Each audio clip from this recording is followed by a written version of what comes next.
चालते की.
हॅलो, बोला सर.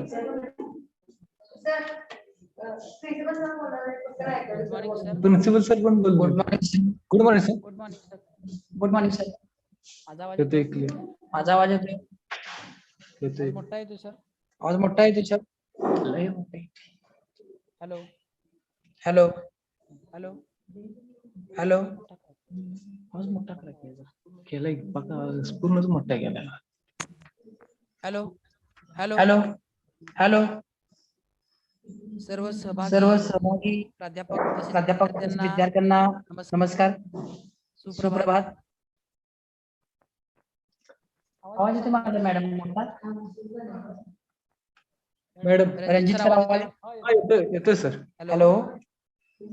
हा येतोय सर आवाज. Good good morning. मॉर्निंग. सर्व सहभागी प्राध्यापक तसेच विद्यार्थ्यांचे सहर्ष स्वागत. आजचा आजचा लीड कॉलेज अंतर्गत अंतर्गत आपण आपण मॅथमॅटिक्सचा मॅथमॅटिक्सचा वर्कशॉप वर्कशॉप करणार कंडक्ट आहे. करणार आहे.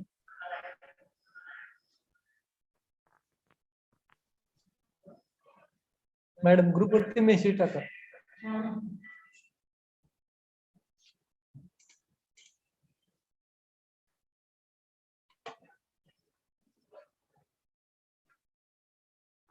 बोला की.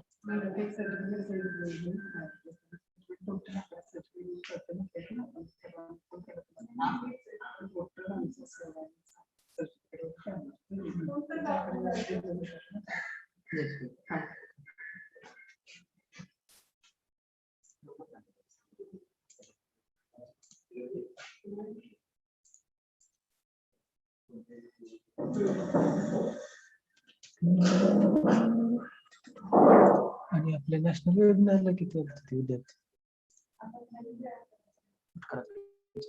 म्यूट करू.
Good morning, all participants.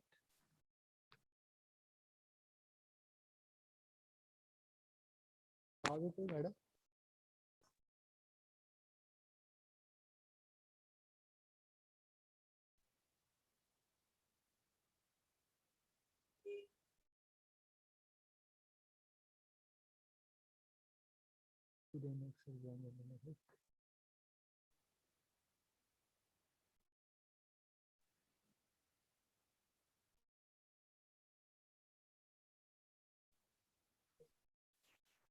झाली.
Good morning, sir.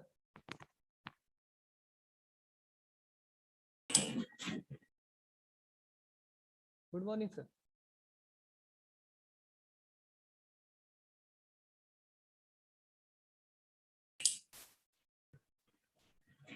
Good morning, sir. Good morning, very good morning. Okay, sir. Am I audible? Yes, sir. Audible.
E o programa está cobrindo, né? Sabe que gravando.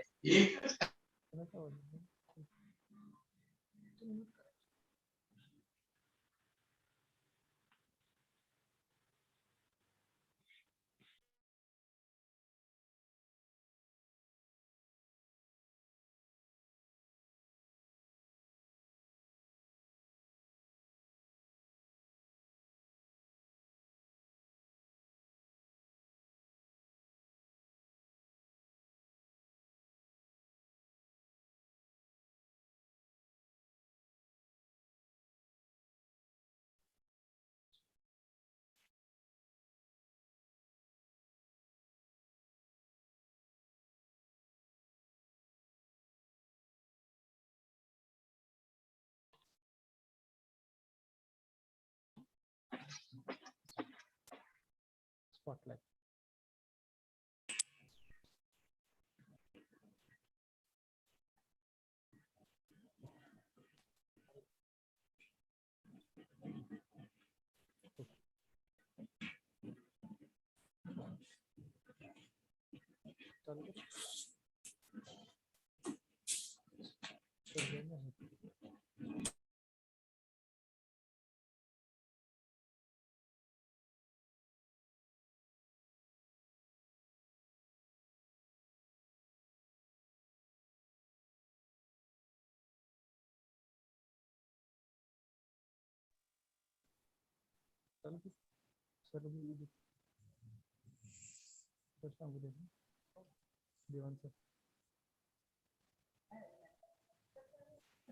काय म्हणलं? ही ती सापडल्यात घरात ही बी आणायला लावली रशिकाची तर रशिकाची आयती नाही येणार आपण मुली नाही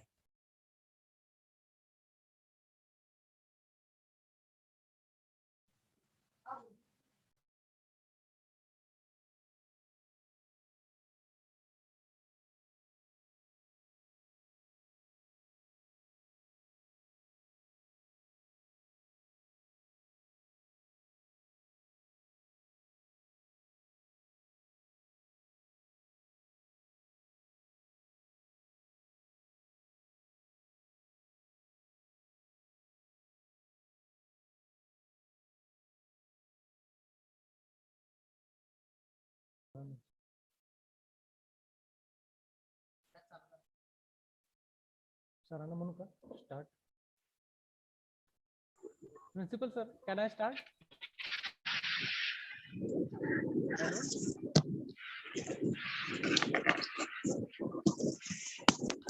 hello, hello principal sir,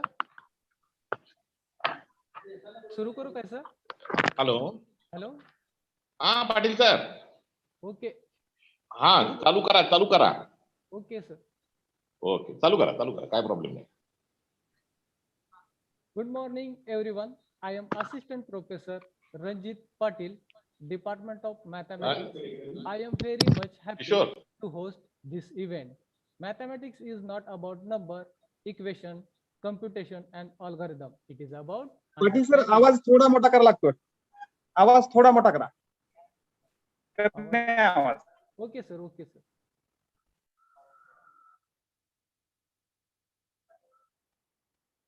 Okay. Good morning, everyone. I am Assistant Professor Ranjit Patil, Department of Mathematics. I am very much happy to host this event. Mathematics is not about number, equation, computation, and algorithm. It is about understanding. Friends, it is indeed a great pleasure and honor for me to welcome you all in this one-day workshop on application of algebra in association with Sri Shahu Chhatrapati Shikshan Sanstha, Sri Shahaji Chhatrapati Mahavidyalaya and Department of Mathematics under DRK College of Commerce Lead College Activity, Shivaji University Lead College Scheme. It is my privilege and honor to share this digital platform with great scholar like you. At the outset, I take this opportunity to thank and welcome keynote speaker, Assistant Professor Dr. Sachin Ballar. I welcome the well-known figure, Associate Professor Dr. U.H. Naik in this workshop. I also welcome Assistant Professor Dr. S.S. Khopade in this workshop. I am very glad to have our principal, Dr. R.K. Shane Diwan, in this workshop. I am delighted to welcome the Secretary, respected Sri Vijay Bapu Bondre, and Chairman Sri Mansingrao Dada Bondre of Sri Shahu Shikshan Sanstha. I also welcome Sri S.D. Afrad, Dr. Azad Naikowdi, member of Lead College Committee, Dr. N.S. Jadhav, IQAC Coordinator, P.S. Kulkarni, Science Wing Coordinator. Big thanks to Sri Ravindra Bhosle, Register, and Sri Manish Bhosle, Office Superintendent. Last but not least, I welcome all professors, teachers, research scholars, and students. Once again, wholeheartedly, I welcome you. Today, in our first session, Dr. Sachin Ballal will give talk on application of algebra in general. In second section, Dr. U.H. Naik sir will give talk on application of linear algebra to geometry and computer science.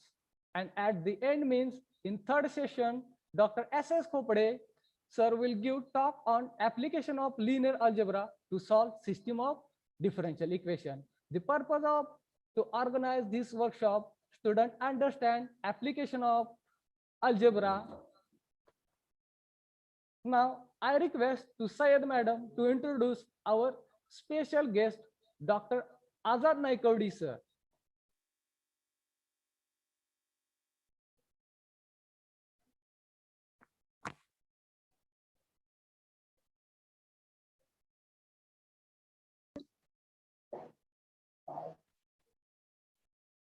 Good morning, all of you. I am Professor Afsana Sayyed.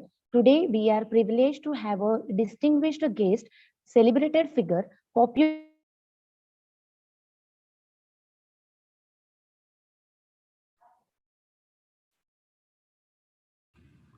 Sayed madam, you are muted. We can't hear you, Sayed madam. Madam आवाज बंद झालाय, mute झालाय आवाज. Madam आवाज mute झालाय तुमचा. सुरुवात करा, पहिल्यापासून सुरुवात करा. Good morning, all of you. I am Professor Afsana Sayyed. Today, we are privileged to have a distinguished guest, celebrated figure, popular, well-known singer, renowned personality, and king of the Povada, Dr. Azad Naikowdi sir. I think this name doesn't need any introduction because here everyone knows this Darbar Shahir and Shahir Visharad. It's my honor to introduce our guest of honor, Dr. Azad Naikowdi sir. He has a very rich and healthy background. He is the honored by many awards. Let me mention few names here. Kalaratna Puraskar, Shahir Vikramaditya Puraskar, Prabuddha Gaurav Puraskar, Satyashodhak Shiv Shahir Puraskar, and so many.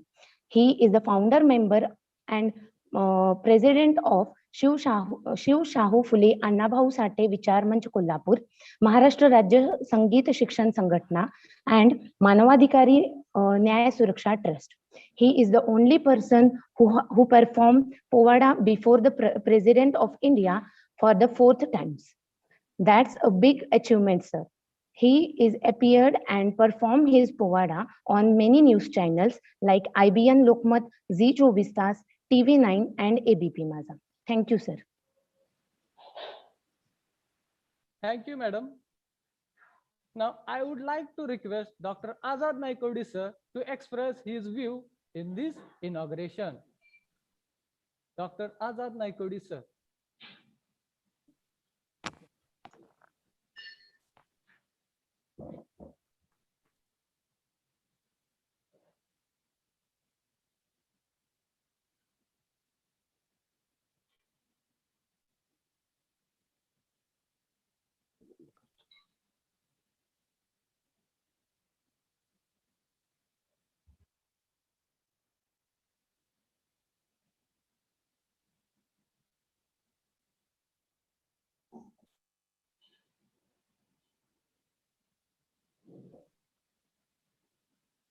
नमस्कार.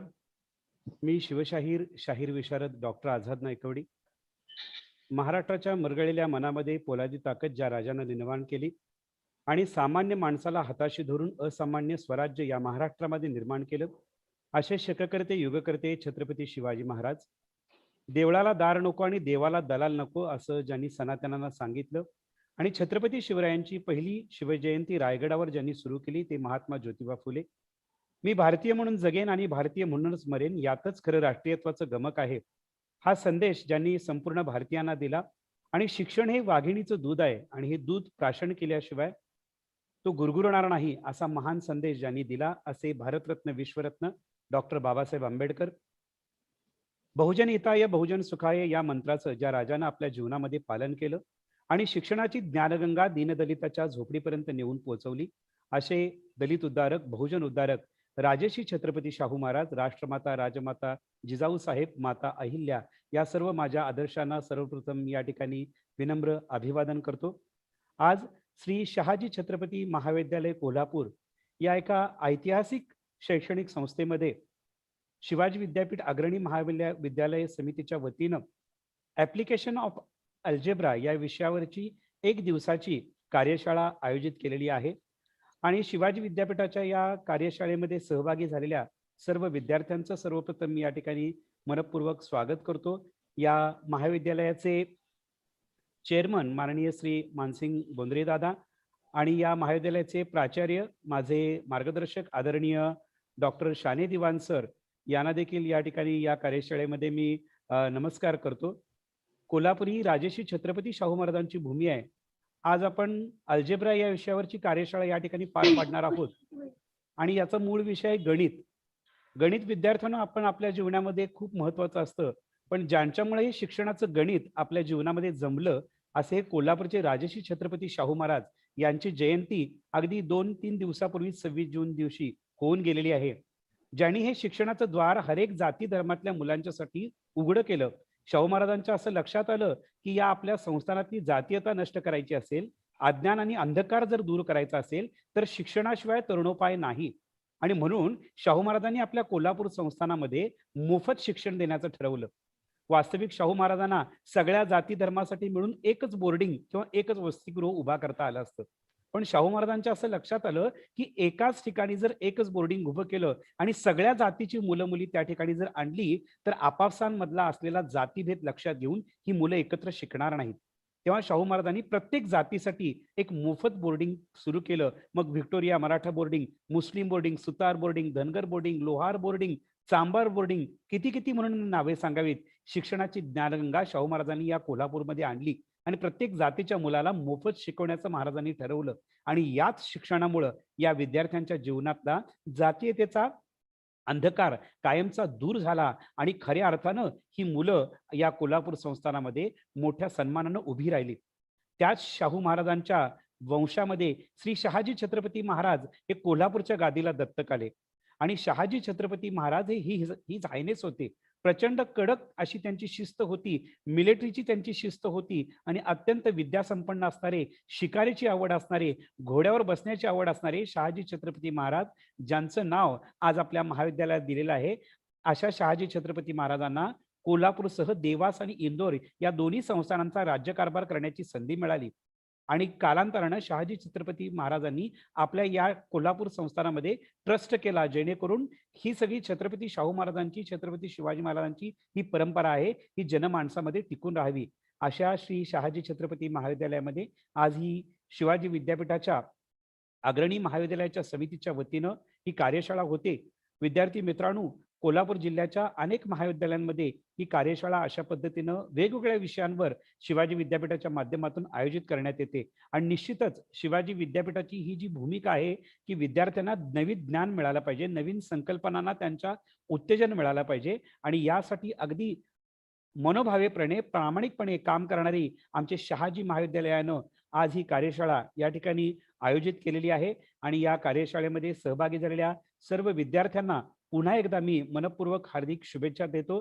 या कॉलेजचे प्राचार्य माननीय शाने दिवान sir यांचे मनपूर्वक मी या ठिकाणी आभार मानतो. एका शाहिराला या गणिताच्या कार्यशाळेमध्ये ज्या शाहिरानं पुरेगामी विचाराचं गणित आपल्या जीवनामध्ये जपलेलं आहे, ते कृतीतनं जपलेलं आहे, ते सांगण्यासाठी या ठिकाणी महाविद्यालयानं निमंत्रित केलं.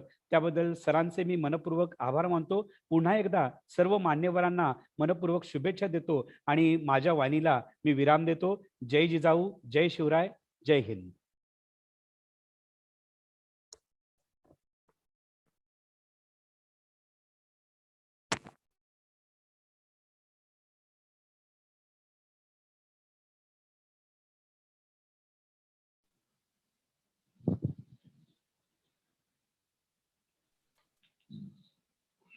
Thank you, sir. Now, I would like to request President and our Principal, Dr. R.K. Shane Diwan, sir, to say a few words on this occasion. आमच्या श्री शहाजी छत्रपती महाविद्यालयाच्या वतीनं डीआरके कॉलेज ऑफ कॉमर्स या अग्रणी महाविद्यालय योजनेअंतर्गत आज संपन्न होत असलेल्या गणित विषयाच्या ऍप्लिकेशन ऑफ अल्जिब्रा या विषयावरील लीड कॉलेजच्या कार्यशाळेसाठी आपण सर्व मंडळी या ठिकाणी उपस्थित राहिलेलो आहोत. आजच्या या लीड कॉलेजचे उद्घाटन आमच्या लीड कॉलेज कमिटीचे सदस्य आणि कोल्हापूरच्या शाहिरी परंपरेमध्ये अतिशय मोठे योगदान देणारे आमचे तरुण मित्र डॉक्टर आझाद नाईकवडी यांच्या हस्ते आता नुकतंच या ठिकाणी पार पडलेला आहे. मला एका गोष्टीचा या ठिकाणी आवर्जून उल्लेख करायचा आहे की मॅथमॅटिक्स विभागाच्या वतीनं 21 तारखेला आपल्या महाविद्यालयामध्ये एक राष्ट्रीय वेबिनार आपण आयोजित केलेला होता. या राष्ट्रीय वेबिनारच्या निमित्तानं मॅथमॅटिक्स मधल्या वेगवेगळ्या संकल्पना ज्या आहेत त्या संकल्पना आपण विद्यार्थ्यांच्या समोर ठेवल्या आणि अतिशय चांगल्या व्याख्यात्याच्या माध्यमातून तो विषय जो आहे तो विषय त्या ठिकाणी अतिशय सुरळीतपणे मांडला गेला.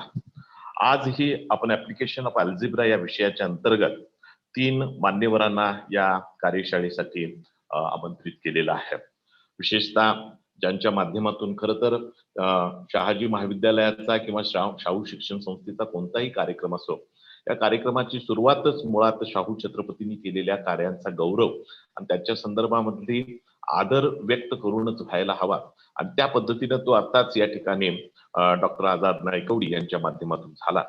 पुढचा सेशन जो आहे आणि त्याच्यानंतरचे पुढचे दोन्ही सेशन जे आहेत ते डॉक्टर सचिन बल्लाळ सर, त्याच्यानंतर नाईक सर आणि खोपडे सर यांच्या माध्यमातून या ठिकाणी संपन्न होत आहेत. मला निश्चितपणे खात्री आहे या तिन्ही सेशनच्या माध्यमातून जो विषय ऍप्लिकेशन ऑफ अल्जिब्रा हा आपण निवडलेला आहे त्या विषयाच्या संदर्भामध्ये अधिकची माहिती, अधिकचं ज्ञान या कार्यशाळेच्या माध्यमातून आमच्या सर्व विद्यार्थ्यांच्या पर्यंत पोहोचेल अशा पद्धतीची अपेक्षा या ठिकाणी व्यक्त करतो आणि पुन्हा एकदा आमच्या महाविद्यालयातील मॅथमॅटिक्स विभागाचे दोन्ही सहकारी त्याचबरोबर ही संपूर्ण यंत्रणा हाताळणारी सगळी जी मंडळी आहेत त्यांचं आणि तिन्हीही व्याख्यात्यांचं अगदी मनपूर्वक या ठिकाणी स्वागत करतो. डॉक्टर आझाद नाईकवडी यांना मनापासून धन्यवाद देतो आणि मी या ठिकाणी थांबतो. जय हिंद, जय Maharashtra.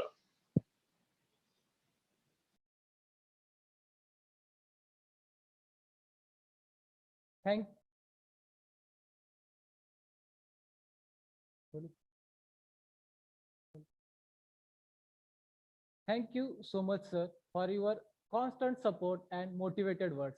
At the starting,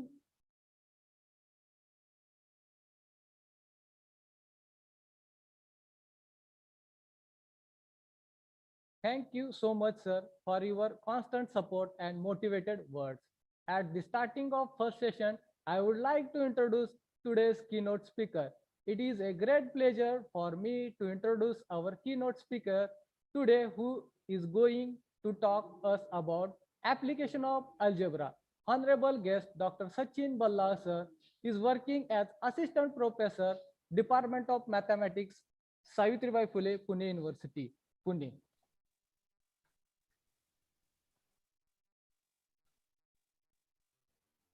He has completed PhD from Savitribai Phule, Pune University, Pune in 2016. He has also qualified SET exam. Dr. Sachin Balla sir has total 13-year teaching experience. He has achieved a first prize and best paper presentation Award in pure mathematics. He has published 11 papers in national and international journals. He has life member of Indian Mathematics Society. He has organized national, international conferences and workshops.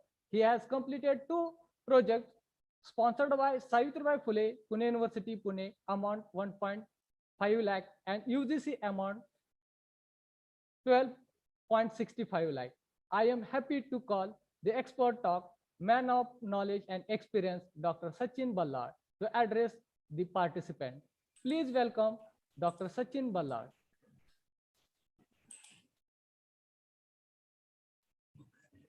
Good morning.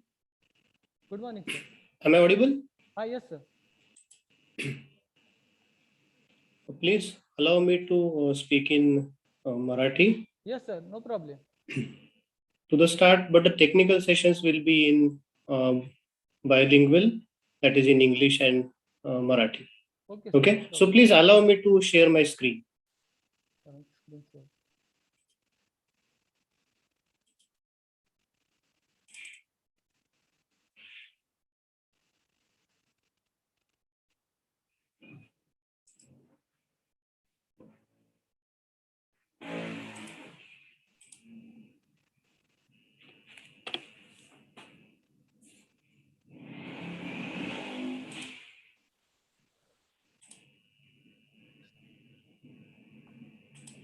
Share करा sir. Okay.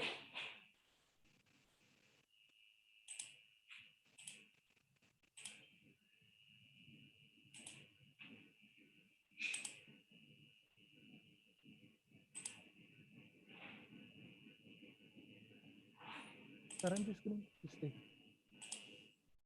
Okay, sir. Okay. Is it visible? Yes, sir. Visible. Okay. प्रथमतः मी आपलं college Shri Shahaji Chhatrapati महाविद्यालय Kolhapur principal doctor Naikwadi sir, head of the department doctor Ranjit Patil sir, त्यांचे सर्व सहकारी आणि या कार्यशाळेचे आणि स्पीकर असलेले doctor Naik sir, doctor Khopde sir आणि सर्व पार्टिसिपेंट्स मित्रांनो, आज या श्री छत्रपती महाविद्यालयाने ऍप्लिकेशन्स ऑफ अल्जेब्रा या विषयावरती जो वर्कशॉप ऑर्गनाइज केला आहे त्याचा मला भाग होण्याची संधी दिल्याबद्दल प्रथमतः मी त्यांचा आभारी आहे. आणि अशा प्रकारची ऍक्टिव्हिटी ही खरंच किती आवश्यक आहे हे या मे बी लेक्चरमधनं तुम्हाला पुढं त्यातून कळेल. तर अल्जेब्रा ही गोष्ट आपण साधारणतः 6वी किंवा 7वी मध्ये इंट्रोड्यूस होते आणि पहिली गोष्ट जी आपण शिकतो ती म्हणजे अल्जेब्रा हे ऍडिशन, मल्टिप्लिकेशन, डिव्हिजन हे तर फर्स्ट सेकंड स्टँडर्ड पासून सुरू होतं. पण खरं की ऍप्लिकेशन्स ऑफ अल्जेब्रा मध्ये बेसिकली मी ज्या गोष्टी बोलणार आहे त्याच्यामध्ये की 2 गोष्टी साधारणतः BSc लेवल पर्यंत होतात. त्याच्यामध्ये एक म्हणजे linear algebra, mostly matrices, eigen values, eigen vectors, आणि दुसरी गोष्ट जी होते BSc लेवल पर्यंत ते म्हणजे ग्रुप थिअरी आणि रिंग थिअरी. सो याचे ऍप्लिकेशन्स मी जनरल मध्ये बोलणार आहे. त्याचे पर्टिक्युलर एक्झाम्पल्सला जाणार नाही कारण नंतरच्या सेशन्स मध्ये डॉक्टर नाईक सर आणि डॉक्टर खोपडे सर हे applications of this linear algebra to geometry and computer science आणि Khopde sir applications of linear algebra to differential equations याच्यावरती बोलणार आहे. त्यामुळे मी जनरल ओव्हरव्ह्यू देणार आहे की आपण जो विषय शिकतो, आपण ज्या विषयामध्ये पुढे जाणार आहोत ते विषय या डे टू डे लाईफ मध्ये, रिअल लाईफ मध्ये कसे युजफुल आहेत याची एक फ्रेमवर्क मी सगळ्यांसमोर ठेवणार आहे.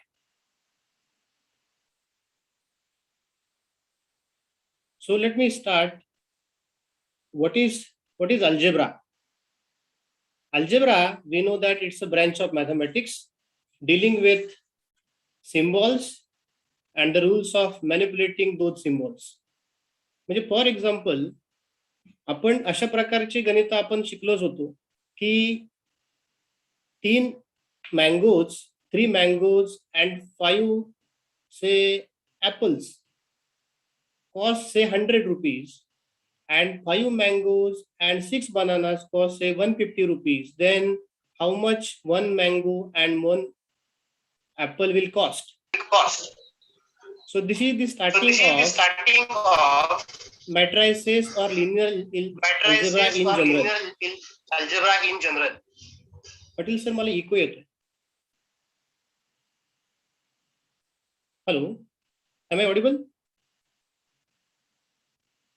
Yes, sir, audible. Okay. So where did it come from? The algebra ही गोष्ट कुठून सुरू झाली? So there is a mathematician whose name is Muhammad ibn Musa al-Khwarizmi, who wrote a book in the 9th century named Kitab al-Jabr, from which the word algebra derived. So this is the origin of the algebra. Basically, here in my talk, I will discuss more about the matrices applications, then eigenvalues, eigenvector applications, and applications of group theory and applications of ring theory. So let me begin with the matrices and determinants were discovered and developed in the 18th and 19th century. They are very important tools in expressing and discussing problems which arise from the real life issues. So we'll see this in detail in the next. So I'll go subject wise, as you have learned this in or you are learning this in BSc. So from the first year onwards, you might have a subject like chemistry. Chemistry तुम्ही शिकत असाल, आणि chemistry मध्ये काय, which things are we face, ज्या गोष्टी आपण शिकतो ते म्हणजे chemical equations.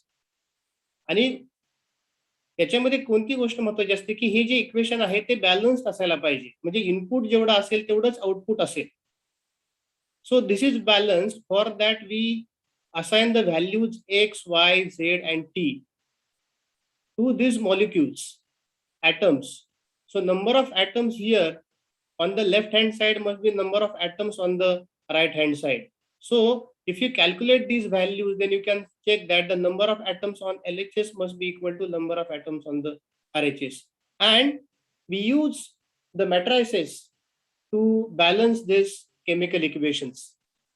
How we balance? We first transform the chemical equations into the matrices, and then we apply the famous Gauss-Jordan method to calculate these chemical reactions.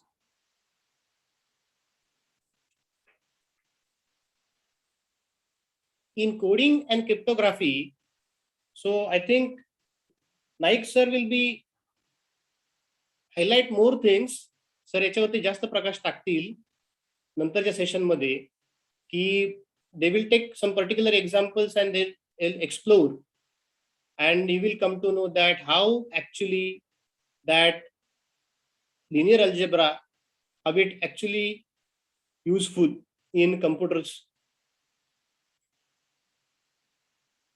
The code, which is extremely difficult to break, makes use of large matrix to encode a message.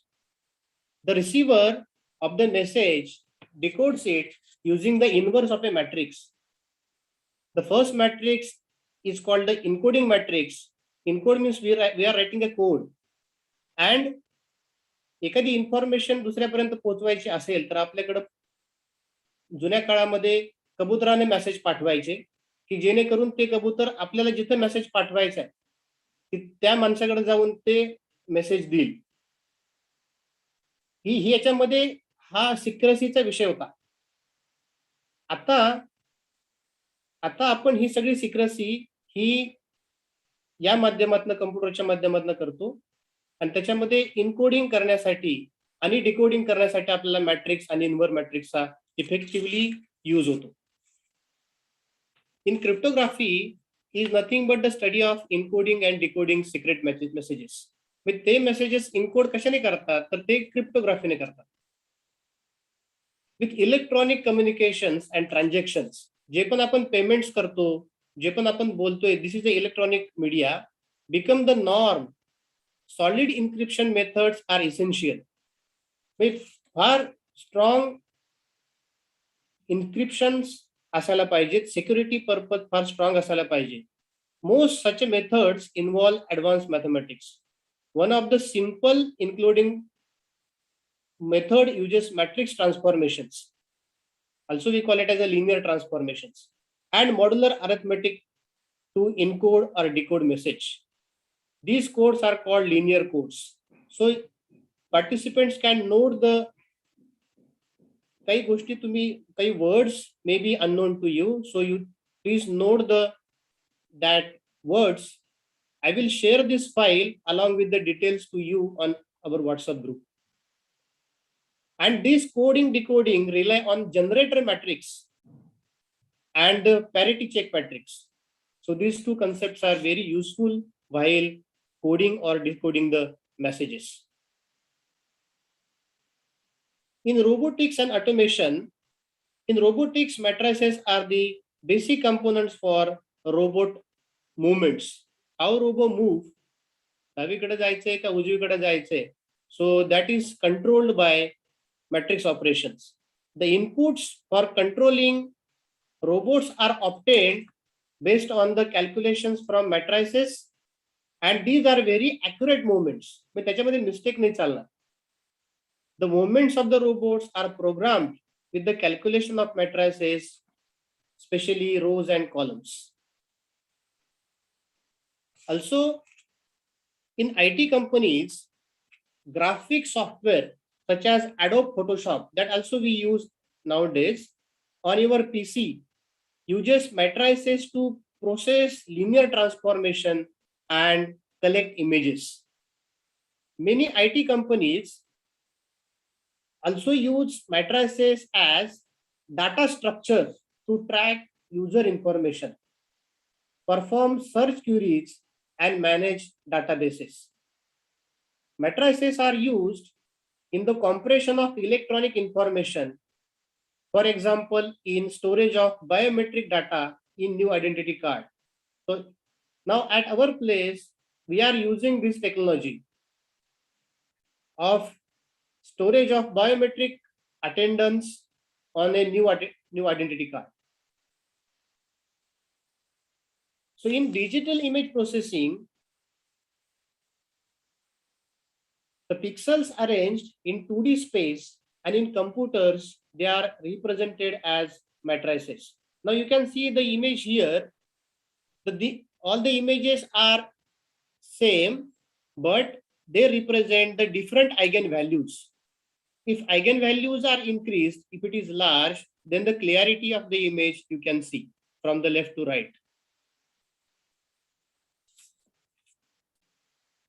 So there are tremendous applications of matrices and in general linear transformations or linear algebra in case of business and economics model to study trends of business shares and to create business model. Very large matrices are used for the optimization of problem. Means we cannot handle them manually. For them we required various softwares. For example, in making the best use of assets, whether labor or capital, in manufacturing and managing very large supply of chains. The particularly matrix Cramer rule and determinants are simple and important tools for solving many problems in business and economics related to the maximize profit and minimize loss. So applications to electrical circuit, matrix or matrices applied to electrical circuits to calculate the amount of current or voltage resistance in a given loop circuit. By applying Kirchhoff's law, we determine the amount of voltage, and using Ohm's law, we can calculate the resistance and current that we are familiar.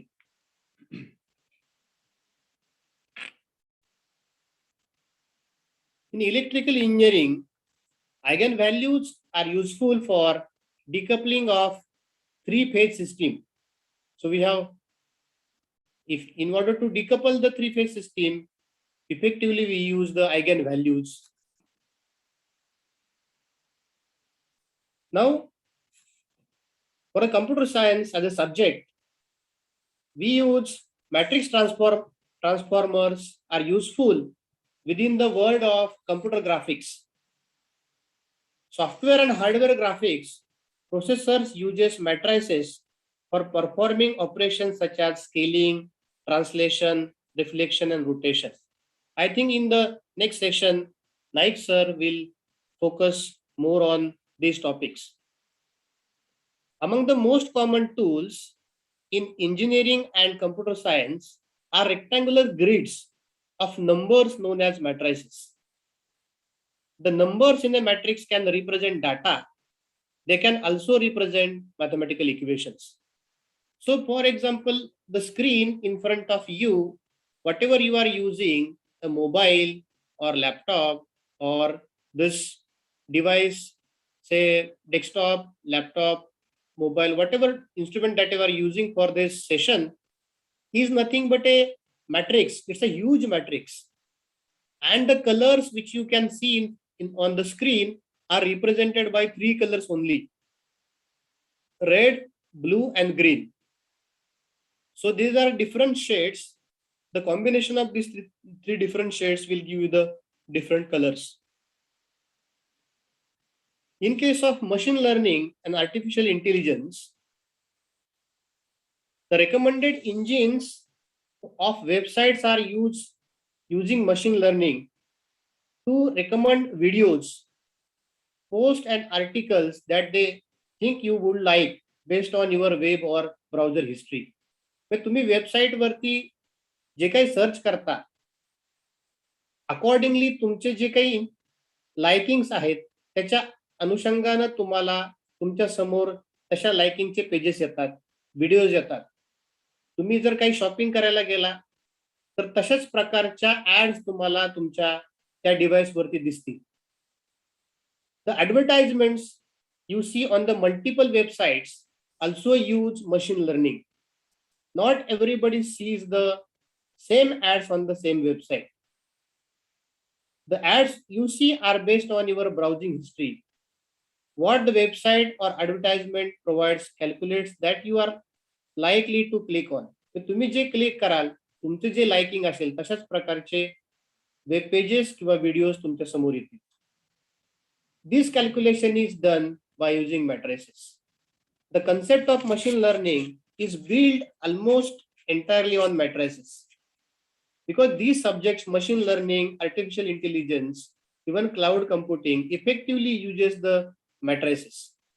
The sets of data are entered in matrix form, and an algorithm allows the engine to learn the data entered and predict future likelihoods depending on its learning. आपण बँकेमध्ये जातो काही किंवा ATM मध्ये जातो, काही transaction करतो आणि ट्रान्झॅक्शन केल्याच्या नंतर पैसे येत नाहीत पण आपल्या अकाउंट म्हणून पैसे डेबिट होतात. So such errors in electronics transactions are identified and corrected with the help of matrices and eigenvalues. So one of the subject that you might be learning in BSc is a graph theory, and a Swiss mathematician Leonhard Euler invented the branch of mathematics. This is known as the graph theory. So origin is coming from the Heisenberg's bridge problem. To solve that bridge problem, he invented this concept of graph. The adjacency matrix of a finite graph is a basic notion of graph theory. Here effectively the matrix means a specific type of matrix which is called as the adjacency matrix is used. So you might have seen the people are doing the surveys. रोडचे levelling बघत असतात किंवा खूप साऱ्या ठिकाणी ते सर्वेस करत असतात. These are, say, maybe geographical surveys or geological surveys. For those surveys, many geologists make use of certain type of matrices for seismic surveys The seismic surveys is one form of geophysical survey that aims at measuring the Earth's properties by means of physical principles such as magnetic, electric, gravitational, thermal, and elastic theories. In case of civil or structural engineering, linear algebra is quite heavily used. To be specific, in structural engineering, the analysis of a structure in equilibrium involves writing down many equations in many unknowns. Often these equations are linear, even when material deformation is considered.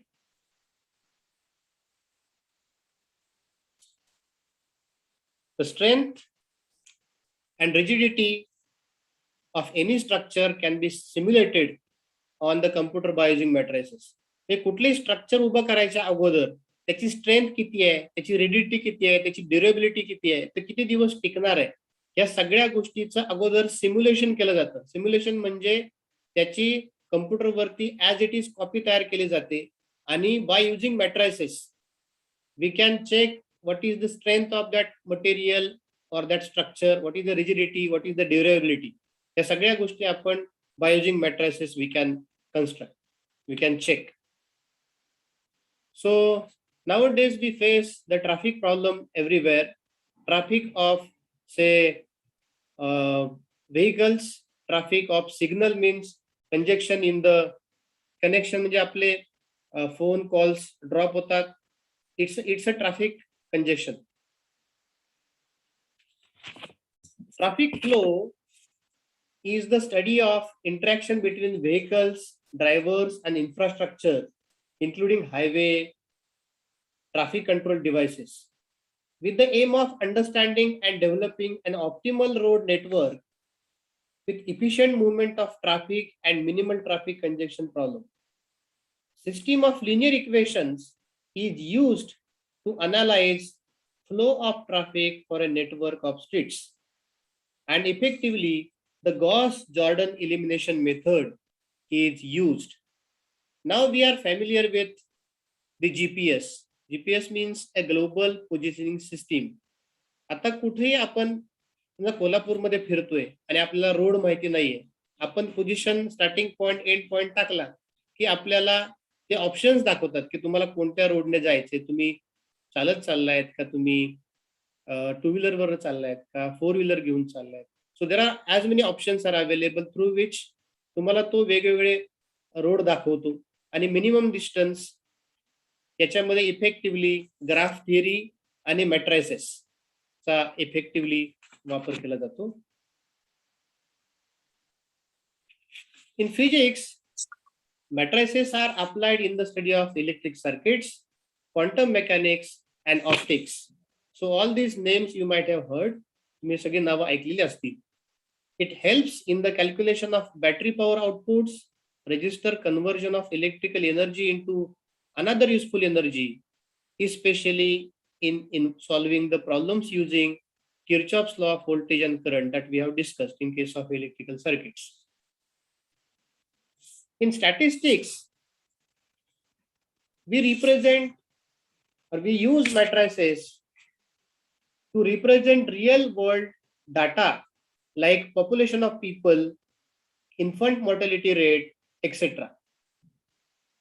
जनगणना जी करतो आपण त्याचा analysis करण्यासाठी effectively आपण matrices वापरतो. They are the best representation methods for plotting surveys. By using matrices, we can effectively plot the graphs. So this is a famous term, Markova chains. It is a stochastic model describing a sequence of possible events in which the probability of each event depends only on the state attended in the previous event. It is named after Russian mathematician Andrew Markov. So there are methods which are related to this are principal component analysis. This is called as the PCA. So this is the simplest eigenvector-based multivariate analysis. It is used in statistical data analysis and for making predictive models. And the base of this principal component analysis is nothing but the matrices. The another term which is effectively used for the data analysis is the spectral clustering. So we can cluster the like things together. In biology or medical sciences, business, marketing, understanding the connection between friends on Facebook or even criminology, clustering is an extremely important part of modern data analysis. It allows to find important patterns inside noisy data sets. One such a method is a spectral clustering, which effectively uses the eigenvalues of an adjacency matrix. We also use the Markova chain Monte Carlo method for predicting the election results. म्हणजे आपण इलेक्शनच्या अगोदर जे काही surveys बघतो की कोणती party जिंकणार आहे, त्यांचे किती MLAs असतील, ते जिंकणार आहेत, हे आपल्याला केव्हा कळतं. So for that we use this Monte Carlo method, Markov chain, and the basic of that is the matrices. So now we know in hospitals for medical imaging, means X-ray, scans, MRIs, we use matrices to operate. Matrices are used to model the wireless signals and to optimize them. For detection, extraction, and processing of the information embedded in the signals, matrices are effectively used. Matrices play a key role in signal estimation and detection problems. So now I think Naik sir will be talking on this applications of linear algebra to differential equations. So just a glimpses of this. I'm just pointing out that in differential equations, difference equations, and dynamical systems, for solving all these type of equations, so for example here you can see that this is a system of equations, and for solving this we need a matrices.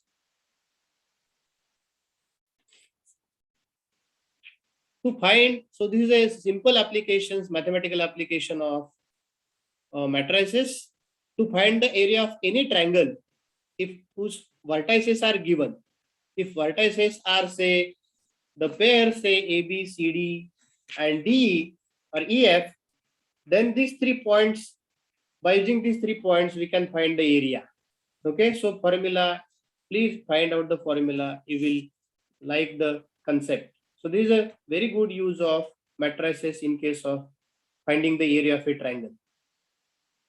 The second very much use is the finding that whether 3 points are collinear. The idea is the same. 3 points are collinear means their area is 0. Area of that triangle formed by these 3, if it is equal to 0, then we say that these 3 points are collinear. So as this are some applications of matrices and eigenvalues, eigenvectors together. So let us learn some more applications of eigenvalues and eigenvectors. So we are familiar with what is meant by eigenvalue and eigenvector. So in communication system, effectively we use eigenvalues. Eigenvalues were used by Claude Shannon to determine the theoretical limit to how much information can be transmitted through a communication medium like your telephone line or through the air.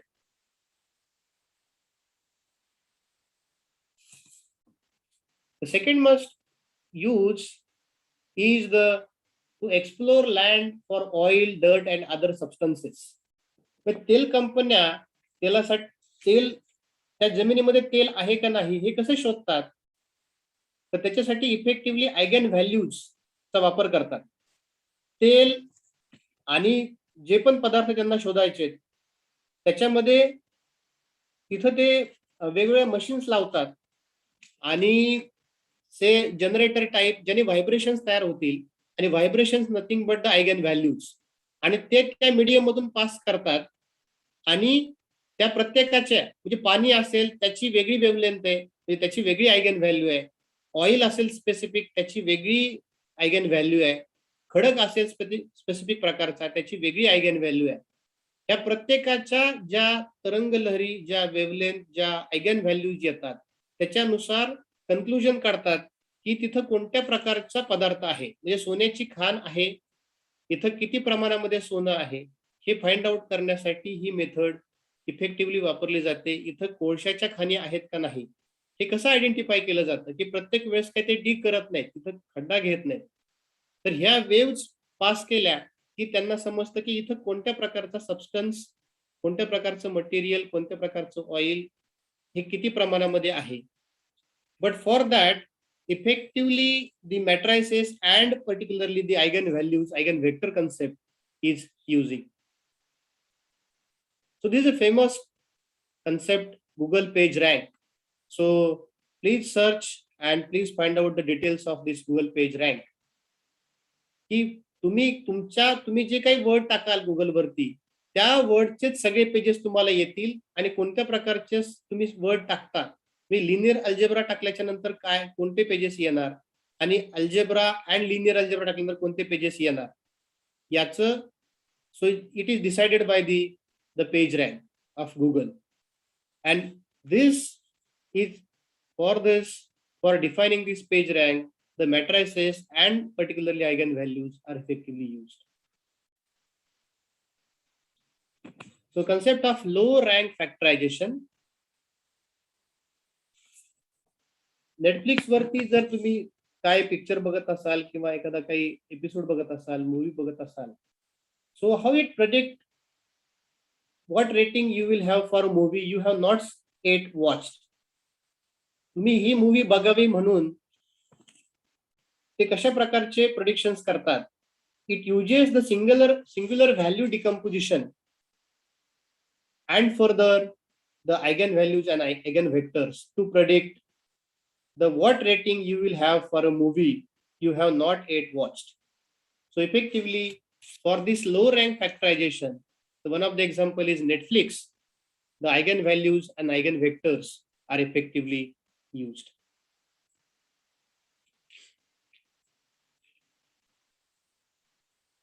So now we will shift to the applications of group theory. So group is nothing but an algebraic structure with one binary operation which satisfies certain laws. So first year and second year people may not be aware of the group, but so this is a simple algebraic structure which is a non-empty set with one binary operation which satisfies say some laws which is closed under associativity, existence of identity and existence of inverse. So these three things that binary operation must satisfy. Then we say that this is a group. And this concept, what is the origin of this concept is this concept is developed by the mathematician which is called as name as Galois in 1830s. And it is originated ही कशासाठी develop झाली to solve the polynomial equations.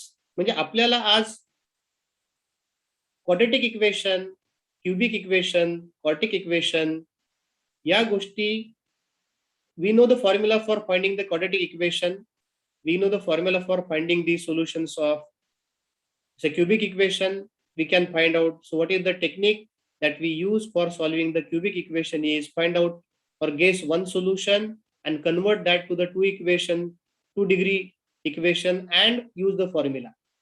This is the technique that we use for solving quadratic equations, say quartic equations and quintic equations, and whether they are solvable. to determine the solvability of the polynomial equations, this is employed.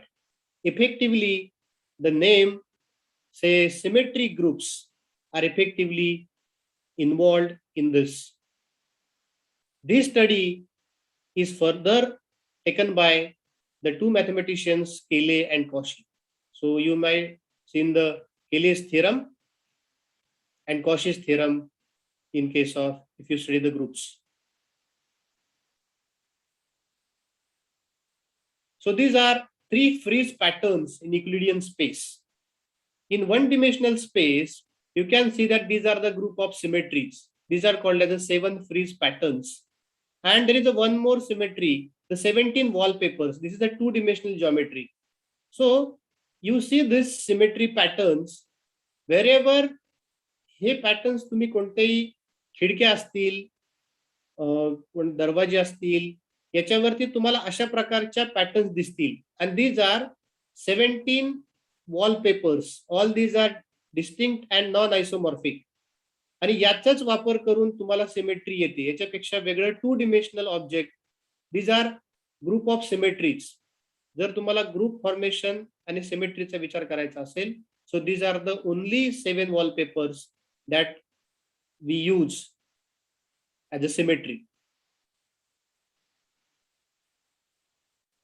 So in robotics, computer vision, computer graphics, and medical image analysis like CT scan, X-rays, and chemistry, material science, and cryptography, we effectively use this group theory concept. Also in relativity theory, means wherever the symmetry occurs, the symmetry means a group of symmetry. Symmetry of time and space. In human DNA structure, the double helix in the quasi-crystals and their mathematical counterpart, say Penrose tiles. There the group theory is effectively used.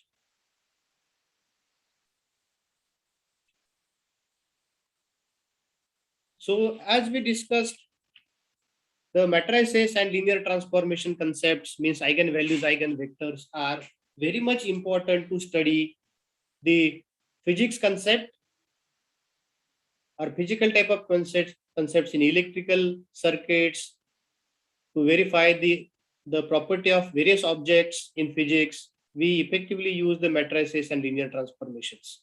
Now, in case of physics, the groups are important because they describe the symmetries which are laws of physics seems to be obeyed. According to the Noether's theorem, every continuous symmetry of a physical system corresponds to a conservation law of the system. Physicists are very interested in a group representation, especially a Lie groups, since these representation often point the way to the possible physical theories.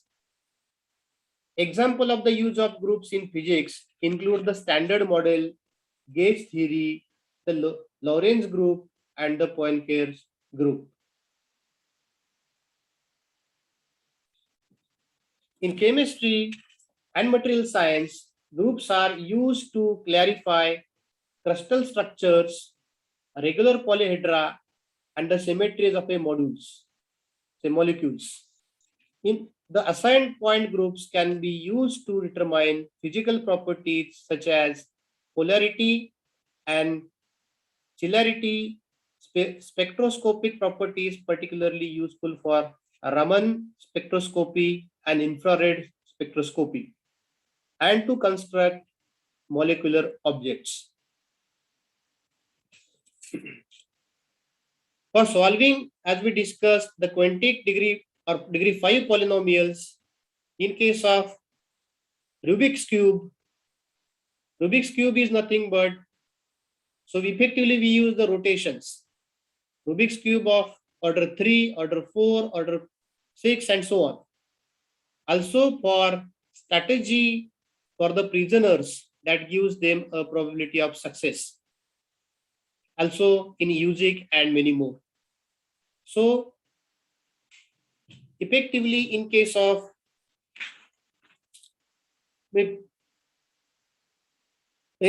जे आपण cartoons बघतो, या cartoons मध्ये cartoons सुरुवातीला drawing paper वरती cartoons draw करायचे आणि ते फोटो एक एक एक एक फोटो रन करायचे आणि in that way they have form the cartoons. But now there are as many softwares are available and through which this cartoon concept is, जे कार्टून मूवीज असतात त्या तयार केले जातात आणि त्याच्या माग इफेक्टिव्हली फोटोईंग म्हणजे मॅट्रायसिस. फोटोईंग आणि ती जी कन्सेप्ट आहे त्याच्यामध्ये जे कोड्स मॅट्रायसिसच्या एंट्रीज ज्या असतात त्या असतात 0 आणि 1. So 0 means it's a group Z2. Okay, so this concept is effectively used. So I think I am done with the presentation and I have another lecture at say 11. So if you have any questions, then I will take your questions and I will answer the questions on WhatsApp group. Okay, and I will share this presentation and related material to you people. अजून काही असेल, काही questions असतील तर तुम्ही WhatsApp group वरती raise करू शकता आणि I will try to answer those questions. But these are some applications and they are not limited, these are not limited. So conclusion is that at every corner you can see the applications of this matrices, eigenvalues, eigenvectors, group theory, ring, whatever algebra you will learn. Definitely be confident enough and use these techniques and explore various examples. So I have very nice books of applications of linear algebra where thoroughly you can see the direct applications of the concepts which you are learning or which you will learn. खूप साऱ्या गोष्टी आपल्याला, फक्त एवढंच आहे की या वर्कशॉपच्या माध्यमातून मी सगळ्या टीचर्स जे असतील इन्व्हॉल्व याच्यामध्ये आणि जे पण स्टुडंट्स आहेत त्यांच्यासाठी एक ऍक्टिव्हिटी म्हणून मी एक प्रपोज करतो की ती ऍक्टिव्हिटी अशी असेल की take a theme, means applications of say specific say matrices to physics is it's a independent topic of for the presentation. So तुम्ही त्यांचे कॉम्पिटिशन्स घ्या मुलांचे, मे बी तुमच्या कॉलेजमध्ये घ्या आणि त्या मुलांना वेगवेगळे टॉपिक्स द्या, make a projects and let them learn the new things. आता जी नवीन एज्युकेशन पॉलिसी येते त्या पॉलिसीमध्ये हेच अपेक्षित आहे की मुलांना अंडर ग्रॅज्युएट लेवलला असेल किंवा पोस्ट ग्रॅज्युएट लेवलला असेल, मुलांना इंडिपेंडंट थिंकिंग, त्यांना वेगवेगळे प्रोजेक्ट्स द्या, त्यांना मटेरियल जमा करू द्या, लेट देम एक्सप्रेस, त्यांना बोलू द्या. पण सर्व पार्टिसिपेंट्स जे काही विद्यार्थी आहेत त्याच्यामध्ये त्यांना सगळ्यांना मी हे अवश्य सांगेल की तुम्ही अशा प्रकारच्या ऍक्टिव्हिटीज मध्ये स्वतःहून भाग घ्या, तुमच्या टीचर्सला रिक्वेस्ट करा आणि हे जे मुद्दे मी इथं मांडलेले आहेत किंवा दुपारच्या सेशन मध्ये खोपडे सर, नाईक सर ज्या गोष्टीवरती दुपारी बोलणार आहेत, या सगळ्या गोष्टी तुम्हाला स्वतःला एक्सप्लोर करता येतील, त्या तुम्हाला व्हेरीफाय करता येतील, बघता येतील की हे, आणि ती जी जर्नी असेल त्याच्यामध्ये तुम्हाला आपला विषय सोडून, कारण हे सगळे इंटरडिसिप्लिनरी विषय आहेत, मग ते सायन्स असेल, इंजिनिअरिंग असेल, ह्या विषयांमध्ये मॅथमॅटिक्स कसं इफेक्टिव्हली वापरलं जातं हे तुम्हाला बघता येईल प्रत्यक्षामध्ये. तर at the outset I will thank, सगळ्यात शेवटी मी ऑर्गनायझर्स यांचे धन्यवाद देतो, आभार मानतो की त्यांनी मला इथं सगळ्यांसमोर बोलण्याची संधी दिली आणि मला ऐकून घेतलं आणि खूप चांगला विषय तुम्ही या वर्कशॉपसाठी ठेवलेला आहे. आणि मला असं वाटतं की एवढ्या सगळ्या गोष्टी ऐकल्याच्या नंतर, पाहिल्याच्या नंतर मुलांमध्ये एक वेगळ्या प्रकारचा कॉन्फिडन्स येतो की जो विषय मी शिकणार आहे, कारण हा प्रत्येकाच्या मनातला प्रश्न असतो जेव्हा मी शिकतो, माझ्या घरचे, माझे मित्र, अजून जे कोणी असतील की अरे मॅथमॅटिक्स का शिकायचं, तुम्ही डे टू डे लाईफ मध्ये जेवढं मॅथमॅटिक्स वापरतात तेवढं तर आम्हाला पण येतं. म्हणजे माझे मित्र मला काही म्हणतात की तू म्हणजे काय 10 गुणिले 15 किती, आम्ही जसं मल्टिप्लिकेशन करतो तसंच तू करतो. मग तू आता PhD आहे किंवा तू युनिव्हर्सिटीमध्ये प्रोफेसर आहे, तर तू वेगळं काय करतो? तर ह्या ज्या बेसिक गोष्टी आहेत त्याच्यामध्ये फार वेगळं कुणी करू शकत नाही. पण ऍप्लिकेशन पॉइंट ऑफ व्ह्यू आपण जो काही अभ्यास करतो तो आपल्या लेमॅन पर्यंत कसा पोहोचणार, त्याला कसं समजणार की या गोष्टी ज्या आपण शिकतोय त्या खरंच कशा उपयोगी आहेत. प्रत्येक इन्स्ट्रुमेंट जे तुम्ही हँडल करताय, जे इलेक्ट्रॉनिक असेल, त्या गोष्टीमध्ये मॅथमॅटिक्स कसं आहे हे आपल्याला त्या माणसाला, त्या लेमनला आपल्याला सांगता यायला पाहिजे. मे बी टेक्निकल गोष्टी आपण सांगू नाही शकणार, पण नॉन टेक्निकल की हे जे सगळं आहे हे सगळं मॅट्रिक्स बेस आहे. त्याच्यामध्ये ज्या एंट्रीज आहेत ह्या 0-1 आहेत त्या ग्रुप पासून येतात किंवा फील्ड पासून येतात आणि त्याच्यापासून काय बदल केल्याच्या नंतर रोबोची मुवमेंट कशी कंट्रोल करायची, त्या खूप साऱ्या गोष्टी याच्यामध्ये आपण पाहिल्या आणि तुम्ही खूप चांगल्या पद्धतीने ऐकून घेतलं. त्यामुळे तुम्हाला सगळ्यांचे खूप खूप धन्यवाद आणि ऑर्गनायझर्स चे मनापासून आभार की त्यांनी मला या चांगल्या ऍक्टिव्हिटीचा भाग होण्याची संधी दिली. Thank you sir. Thank you, sir, for this wonderful talk. We are truly inspired and impressed by your super presentation. Thank you so much, sir, for sharing your knowledge in a smart way. Now, I would like to call Mrs. P.R. Huzre to propose a vote of thanks. Good morning, everyone. I am Professor Priyanka Huzre, and I am here to present vote of thanks of this session to Dr. Raj sir. Thank you very much, sir, for making an excellent presentation and making this lecture interesting and meaningful. Thank you, sir. Now it's time to introduce our resource person, Dr. U.H. Naik. I request Mrs. P.R. Huzre, please come and introduce our resource person. It's a great pleasure for me to introduce to our first resource person, Dr. U.S. Naik sir, today who is going to talk to us about the application of linear algebra to geometry and computer science. Honorable guest, Dr. U.S. Naik sir is retired Associate Professor, Department of Mathematics, Wellington College, Sangli. He did PhD and MPhil in Mathematics. He has published more than 14 research papers in national and international journals. 2 students have been awarded PhD and 1 student submitted the thesis under the guidance of Dr. Naik. He had written 10 textbooks. His research area of interest are complex analysis. Our guest has more than 30 years of teaching experience. Such a great personality is here to guide us. Thank you, sir. Thank you, madam, for kind introduction. Thank you so much, madam. Now it's here the next intellectual talk by Dr. U.H. Naik. I am delighted to call Dr. U.H. Naik and his scholarly written speech. Hello, good morning. Can you hear me? Yes, sir. Okay, so I will just hey, my face is visible? Yes, sir, visible. Okay.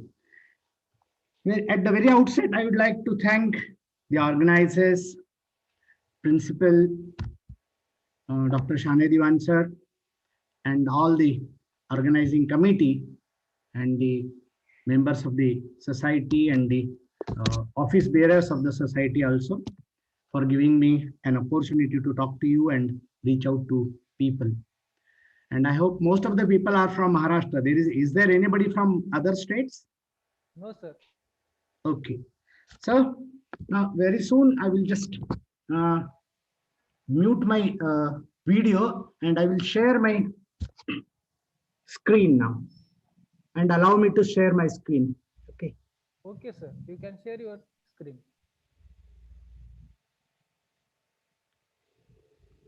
Okay. Shall I share it now? Yes, sir.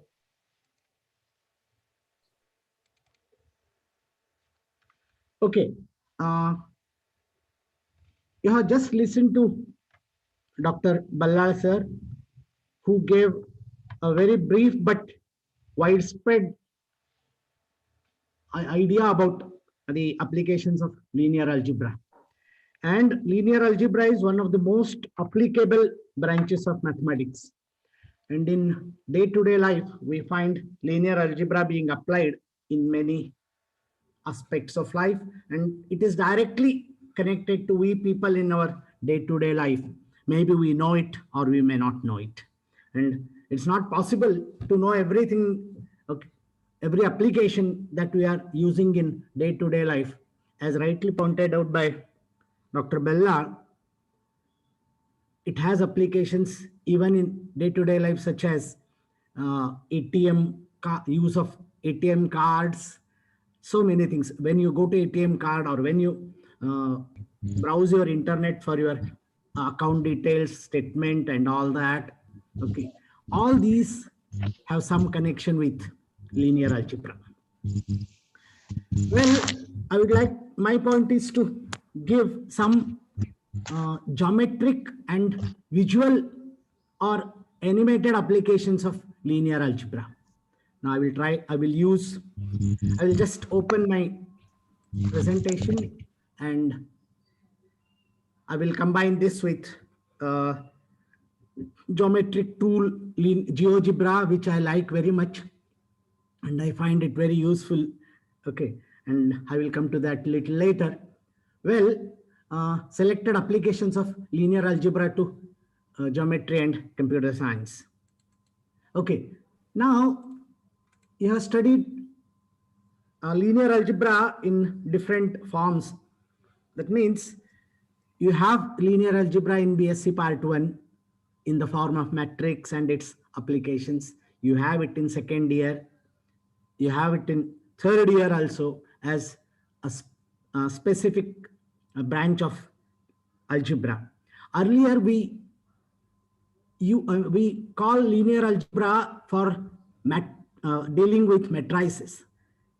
And there is a relation between matrices and linear algebra. That's why it is called as linear algebra. Okay, but for those students who are in third year BSc and particularly second semester, okay, second half of the year, you learn linear algebra. And linear algebra, as I told you, and as has been illustrated excellently by Dr. Ballard, has many, many applications. Computer uses linear algebra quite a lot. Well, I will just go to the next slide. Okay. Well, now, as I told you, I will come to the definition of linear space or vector space little later. Before that, all of us know the word matrix. Interestingly, there is a meaning behind matrix, and it is a Latin word. Okay, Latin word, it means genitive matrices. Okay, Latin word, and it means in Latin it means, yeah. Can you hear me? Any problem? Sir, slide not visible. Hello. Hello, your slide is not visible, sir. Okay, I will just see what slide is not visible. Sir, not visible. The screen sharing has paused. Oh, yeah. Resume share. Okay. Now is it okay? Presentation not is visible, sir. Yeah. Resume share. I did it. Well, maybe. Yeah. Yeah, this is the problem. I think it's okay now. Yes. It should be fine now, is it? Yes, sir. Yeah. Now, let me give you the meaning of matrix. It is a Latin word, and it means pregnant animal, particularly animal, not human being. Or in late Latin means recently, matrix has a meaning womb of a woman. Okay, so it also means source or origin. Okay, source of origin. And another thing is mater is mother. So mother's womb. Now the way we write matrix is something like that. So it is something like being covered by two parentheses. दोन ब्रॅकेट्सच्या मध्ये आपण लिहितो मॅट्रायसिस खूप वेळेला, आणि म्हणजे round brackets सुद्धा काही वेळेला वापरतो आपण असे मॅट्रिक्स साठी.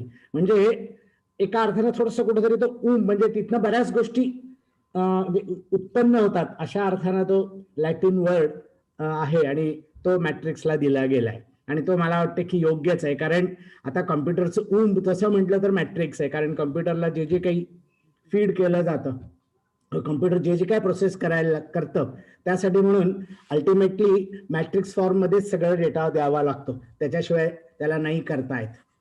त्यामुळे म्हणजे एका अर्थानं सगळं मगाशी म्हटलं तसं म्हणजे हे कम्प्युटरचं पण म्हणायला हरकत नाहीये, म्हणजे तो मॅट्रिक्स आहे. ओके ना, अगदी एक साधं एक्झाम्पल पासून मी मॅट्रिक्सचं सुरुवात करतोय, एक रिअल लाईफ मधला. जे मी जॉमेट्रिक अप्लिकेशन्सला मी जाणारच आहे, तोपर्यंत एक अगदी म्हणजे आपण डे टू डे म्हणजे रोजच्या रोज जे काम करत असतो किंवा जे आपण हे करत असतो त्यात मॅट्रायसेस कसे यूज होत आहेत त्याचं एक मी इथं इलस्ट्रेशन द्यायचा प्रयत्न करतोय. समजा मी साधारणपणे मार्च, एप्रिल, मे या 3 महिन्यात गहू, तांदूळ, राईस, व्हीट आणि ज्वार याचं कन्झम्पशन किती आहे एका फॅमिलीला, नॉर्मल फॅमिलीला, असं एक आपण जर करायचं म्हटलं तर समजा आता मार्च मध्ये तांदूळ 10 किलो लागला, नंतर व्हीट 14 किलो आणि ज्वारी 8 किलो, असं आपण एक मॅट्रिक्स तयार करू शकतो. इंटरेस्टिंगली मध्ये एक मी अगदी खूप डोवर पब्लिकेशनचं एक मॅट्रिक्सचं पुस्तक आहे, नाव विसरलो मी कोणी लिहिलंय, पण त्याच्यात त्यांनी काय केलं होतं, या मॅट्रिक्सच्या सुरुवातीला 2 आणि पुढं कोणाकोणाला डेडिकेट केले त्यांची तिघांची नावं लिहिली होती.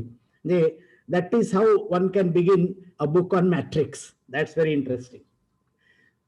Well, let me go to the next slide. Now, organization of the presentation is like this. General introduction, which I have made a beginning to. Simple application to geometry. About eigenvalues and eigenvectors, and concluding remarks. This is a simple plan of my lecture. Okay. Linear algebra has widespread applications in various fields such as life sciences, technology, humanities, commerce. Operation research is largely based on linear algebra, dynamical systems, chaos theory, which is a recent theory. Okay, it has connection with dynamical systems also. Uses a lot of linear. There are many real life applications in this presentation. We will see some of them. Okay, now as far as application to graphics or geometry or computer graphics, whatever you call, now we shall have some simple, glimpses of that. So now when you convert a letter in a computer, okay, when you type a letter and you easily convert it to italics, bold, or many things like that, and all these use matrices at the background, and in turn it is in fact linear algebra that comes into play. Okay, so font size increasing, decreasing, this is also an application of linear algebra. Okay, now I'm concentrating on matrices rather than rigorous definitions and other technicalities of linear algebra. Okay, because you know matrices right from 11th standard, maybe 12th standard, I don't know, but at least in 11th and 12th. Okay, now I have just illustrated it, but we will go to GeoGebra and actually see how this happens. Okay, in fact this picture is also taken from GeoGebra only. I have just copied that picture and pasted here. Okay, so now transformation. Every transformation has to do with matrices. So if somebody wants, I will give details of what is the relation between transformation and linear transformation and matrices. But this is how, okay, I will illustrate this by an example. Okay, let me go back to, yeah. So yeah, so I will take this.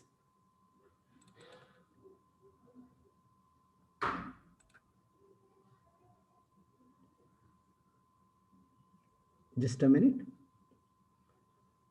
Yeah, and I would like to yeah.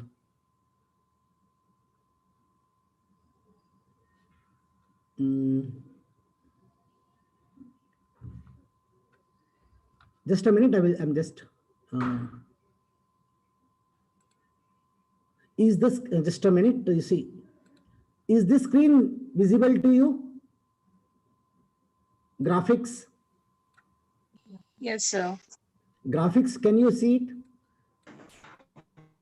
Hello, sir. Your screen is not properly Yes, visible. sir.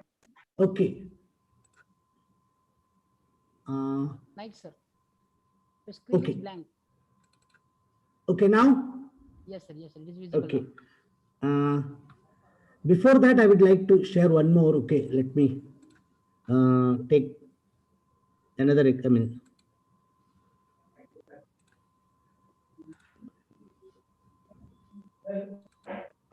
Screen sharing is stopped. just a minute, I will come back to that. Yeah. There is some problem with the sharing, is it? Okay.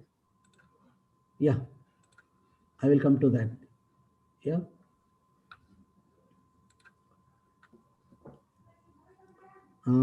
Yeah. Is it visible now? Yes, sir, visible. Okay. Now, well, what I have done here is I have taken E, the letter E. Okay, I have taken the letter E, and how this matrix transforms the E in the black color is the original E, and E in the red color is the transformed one. Now, this matrix, can you see this matrix? Minus 2, 1, 1, 2. Yes, sir. Now, this matrix transforms E like this. E like this. Now, in this example, I mean, 1, 4, 4, 1, I will come to that. So instead of this, if I take this as, I will just change the matrix. 1, okay. So 1, 4, and just a minute, I will just verify that. 0, 1, okay. 1, 4, 1, 2. 0, 1. And I would suggest you to download GeoGebra and enjoy. Okay, now look here, original E is here and the transformed E is here. काय झालं माहितीये का, तो एक तर म्हणजे उजवीकडे जो ई होता तो डावीकडे गेला आणि आता ट्विस्ट झाला. ओके, म्हणजे ह्याला म्हणतात शिअरिंग, SHEAR, शिअर. ओके, म्हणजे हा जो झाला एन इटॅलिक्स, आता कसं झालंय माहितीये का, इथं थोडस इथं मी तो एनचा जाळ वेगळा पडतोय त्यामुळे जरा तो टिल्ट झालाय, म्हणजे एनला जो मी इथं दाखवलं. एक मिनिट, आता थोडस न्यू शेअर हे घेतो, थांबा. या, कारण एनचं स्ट्रक्चर वेगळं आहे त्यामुळे हा जो आहे ना तो बेंड झालाय, हा असं बेंड झालाय. ओके, म्हणजे ट्विस्ट झालाय, म्हणजे मूळचा जो आहे तो रेड ब्लॅक न दाखवलाय आणि इटॅलिक्स हा जो एन तयार झालाय तर तो या ट्रान्सफॉर्मेशन, म्हणजे मी काय करणार, हा पॉइंट सी घेणार, त्याच्यावर हा मॅट्रिक्स ऑपरेट करणार. म्हणजे काय, सी समजा 0, 1 असेल, इथं याला 0, 1 या कॉलम मॅट्रिक्सने गुणणार, 0, 1 या कॉलम मॅट्रिक्सने गुणणार, म्हणजे हा सी जो आहे ना पॉइंट, तर तो ई ला शिफ्ट होणार. नंतर डी जो पॉइंट आहे ना तो एफ ला शिफ्ट होणार. ओके, आणि त्यामुळे हा जो एन दिसतोय मूळचा तो इटॅलिक्स सारखा दिसायला लागला आता तिरका. ओके, बरं, आता मी परत एक मिनिट, हा शेअर नाही झाला बहुतेक, हा झालाय ना शेअर आता. ओके, आता परत जिओजिब्रा क्लासिकला परत येतो. ओके, हे बघा ई, आता इथं जसं आपण मॅट्रिक्स बदलत जाऊ. ओके, हे बघा आता 1, 1 करतो मी. ओके, काय होतं बघा आता, हा बघा आता इटॅलिक्स झालंय. ओके, ईचा आता इटॅलिक्स तिरकं दिसायला लागलं का, ईचं इटॅलिक्स आता तयार झालं. आता हे बघा, आता याच्याऐवजी मी काय करतो, मी जरा बदल करतो ह्याच्यात. ह्याच्यात बदल करतो 0 1. आता 0 1 ला आहे तसंच राहणार आहे बघा. हा आयडेंटिटी मॅट्रिक्स आहे, काही बदल होत नाही, काही बदल होत नाही, म्हणजे मूळचा आणि नवीन मध्ये काही फरक नाहीये. आता मी फक्त एक बदल करतोय, हे -1 घेतोय. -1 म्हणजे काय झालं माहितीये का, हे बघा इमेज कशातलं, एक्स ऍक्सिस मधलं खाली गेला, एक्स ऍक्सिस मधलं खाली गेला. आता हे काय झालं माहितीये का, याला XY न गुणलात म्हणजे कॉलम मॅट्रिक्स XY न, तर उत्तर काय येणार आहे, x - y. x म्हणजे XY जो आहे ना ओरिजिनल, तर तो x - y ला जाणार. म्हणजे हा जो पॉइंट C आहे हा 0 4 आहे की नाही, y कोऑर्डिनेट 4 आहे आणि तो 0 - 4 होणार. हे 2 आहे, हे -2 होणार. आता इथे जे असेल 2 आहे, हे -2 ओके प्लस म्हणजे सॉरी 2 -2 होईल कारण हा 4th क्वाड्रंट आहे आणि हा याचा x कोऑर्डिनेट 2 आहे आणि y कोऑर्डिनेट मात्र -4 आहे. हा काय झाला, एक्स ऍक्सिस मधला याचा रिफ्लेक्शन, एक्स ऍक्सिस मधलं रिफ्लेक्शन मिळालं आपल्याला. आणि असे कित्येक वेळा जे कम्प्युटरमध्ये आपल्याला रिफ्लेक्शन्स वगैरे दिसायला लागतात, तर त्याच्या पाठीमागे असा एक मॅट्रिक्स असतो आणि तो सगळं काम करत असतं. मग आता इटॅलिक्स साठी म्हणून एक कुठलं तरी त्यांनी फिक्स मॅट्रिक्स तयार केलेलं असतं आणि तो मॅट्रिक्स कुठेतरी बॅकग्राऊंडवर असतं आणि ते कम्प्युटरला यूज होतो. आणि हे बघा आता इथं आपण मी आणखीन एक बदल करूयात, हे मी इथं -1 करतो मॅट्रिक्स, -1 न बघा आता खाली आलं. कारण कसं झालं माहितीये का, हा पॉइंट घेतला तर हा पॉइंट काय आहे 2 4 आहे आणि त्याचं इमेज त्याचा जो इमेज म्हणा, नाही तर ऍक्च्युअल हा ओरिजिन F to A म्हणजे ओरिजिन A to F' असा जर घेतलात तर तो त्याचं रिफ्लेक्शन आहे खाली, हे की नाही, त्याचं रिफ्लेक्शन कशात, या लाईनवर असं इकडच्या म्हणजे इथून या पॉइंट पासून या पॉइंट पर्यंतच्या जॉईन करणाऱ्या लाईन मधला तो रिफ्लेक्शन आहे.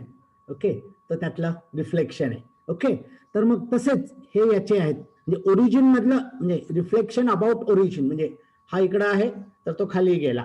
आता इथं मी काय करतो, जरा बदल करतो परत. हे बघा आता मी इथं बदल करतो, 1 घेतो. 1 घेतलं तर हे बघा आता वरती आला, म्हणजे -1 ला x फक्त मायनस होतं, इथं y असेल तर, इथं -1 असेल तर y निगेटिव्ह होतं, दोन्ही मायनस असतील तर दोन्ही निगेटिव्ह होतात आणि जर 1 सगळीकडे दोन्ही प्लस असतील झालं, असं झालं, हा 1 झाला. आता थोडंसं आपण आणखीन एक ह्याच्यात बदल करून बघूया. ओके, आता मी 1च्या ऐवजी 2 घेतो,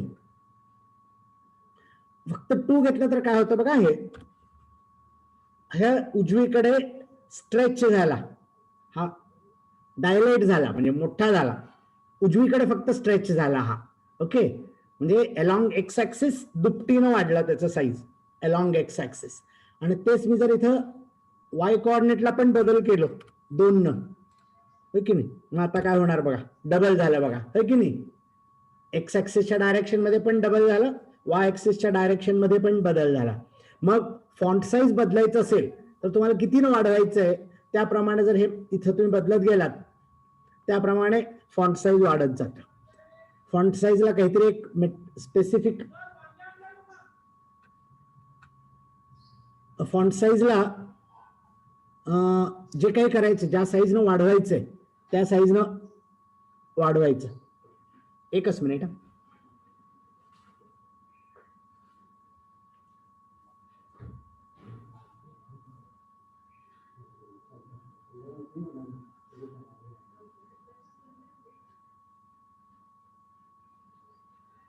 sorry, I will continue now. आता लक्षात आलं का की आपल्याला फॉन्ट साईज जर वाढवायचं असेल की नाही, तर मग ते किती वाढवता येतं, वाढवायचंय त्याप्रमाणे इथला हा मॅट्रिक्स घ्यायचा, वाढत जातं. आता हे फक्त थेरॅटिकल नाही आहे बरं का, ऍक्च्युअली जेव्हा कुठल्याही टायपोग्राफी मधलं जर साईज वाढवायचं असेल किंवा कमी करायचं असेल, आता तुम्ही म्हणाले की वाढवत झालं, वाढवायच्या ऐवजी कमी करायचं असेल, निम्म करायचं का करता येईल, हे बघा 0.5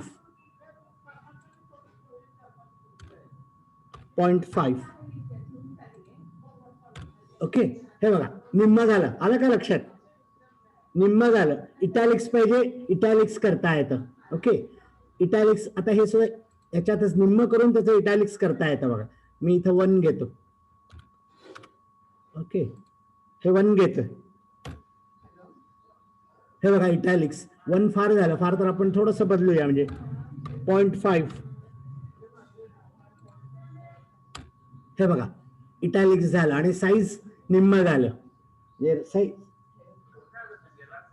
साईज रिड्यूस करून इटॅलिक्स मध्ये कन्वर्ट झालं बघा. आलं का लक्षात?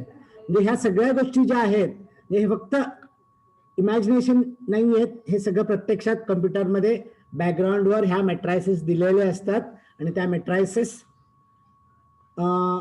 हे काम करत असतात सगळे. मला वाटतं की म्हणजे आय मेड माय पॉइंट. आणखीन एक मी तुम्हाला आता हे दाखवतो ग्राफ. एकच मिनिट हा. ह्याच्यात आणि कोणाला काय पाहिजे असेल तर सांगा. म्हणजे आता हे वाढवता येतं, ट्विस्ट करता येतं, म्हणजे एक्स ऍक्सेस वरचं इमेज घेता येतं आणि कुठलं पाहिजे तर इमेज घेता येतं. आता पाहिजे तर आता थोडंसं इथं आणखीन एक एक्सपेरिमेंट करायचं असेल तर इथं हे करू शकतो आपण. ओके, इथं काहीतरी 1 घेऊ, काय होतं बघू, होय की नाही. आणि तुम्ही हे एक्सपेरिमेंट करू शकता. हे बघा काय झालं माहितीये का, तो ट्विस्ट झाला.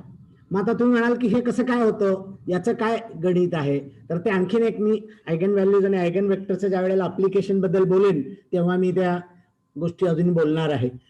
हे कसं होतं नेमकं, कशा रीतीनं असं होत आहेत, त्याचा आणि त्याचा काय संबंध आहे ते थोडंसं म्हणजे एका लेक्चरमध्ये होणं शक्य नाहीये, पण मी सांगण्याचा प्रयत्न करणार आहे. हा एक झाला. आता मी थोडंसं हा स्लाइड बदलतो, म्हणजे हा शेअर दुसरं घेतो मी आता. ओके ओके, थांबा 1 मिनिट.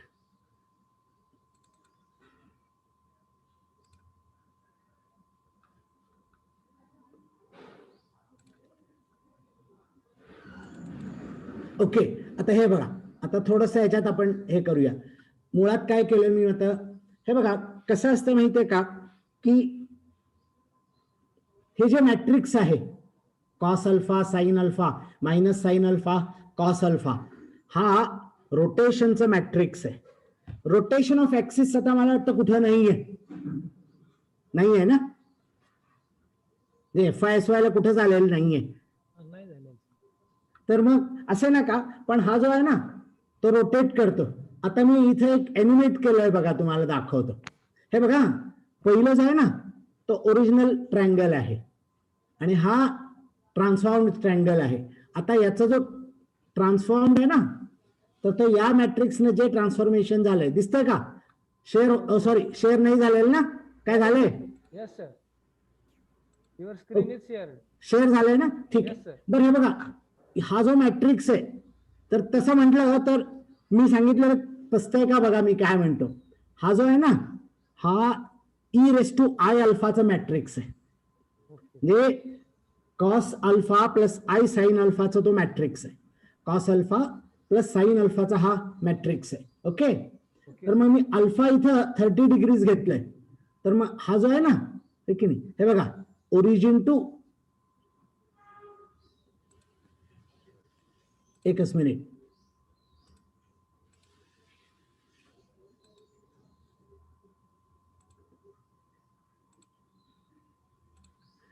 आता ए डॅश म्हणजे आता कुठलंही घेतलं म्हणजे कुठलं DC, ओके, DC आणि DC डॅश हे सगळे जे आहेत ना व्हर्टायसेस ते 30 डिग्रीने रोटेट झालेत बघा. आता हे बघा, आता मी काय करतो, हे बघा आलं का लक्षात?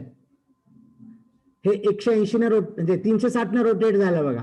आता मी हे उलट थोडंसं एनिमेट करून दाखवतो म्हणजे तुम्हाला जरा ते व्हिडिओ प्ले होईल. हे बघा, आता तर 360 मधून मागं चाललंय, कमी व्हायला लागलंय, त्यामुळे अँटी क्लॉकवाईज.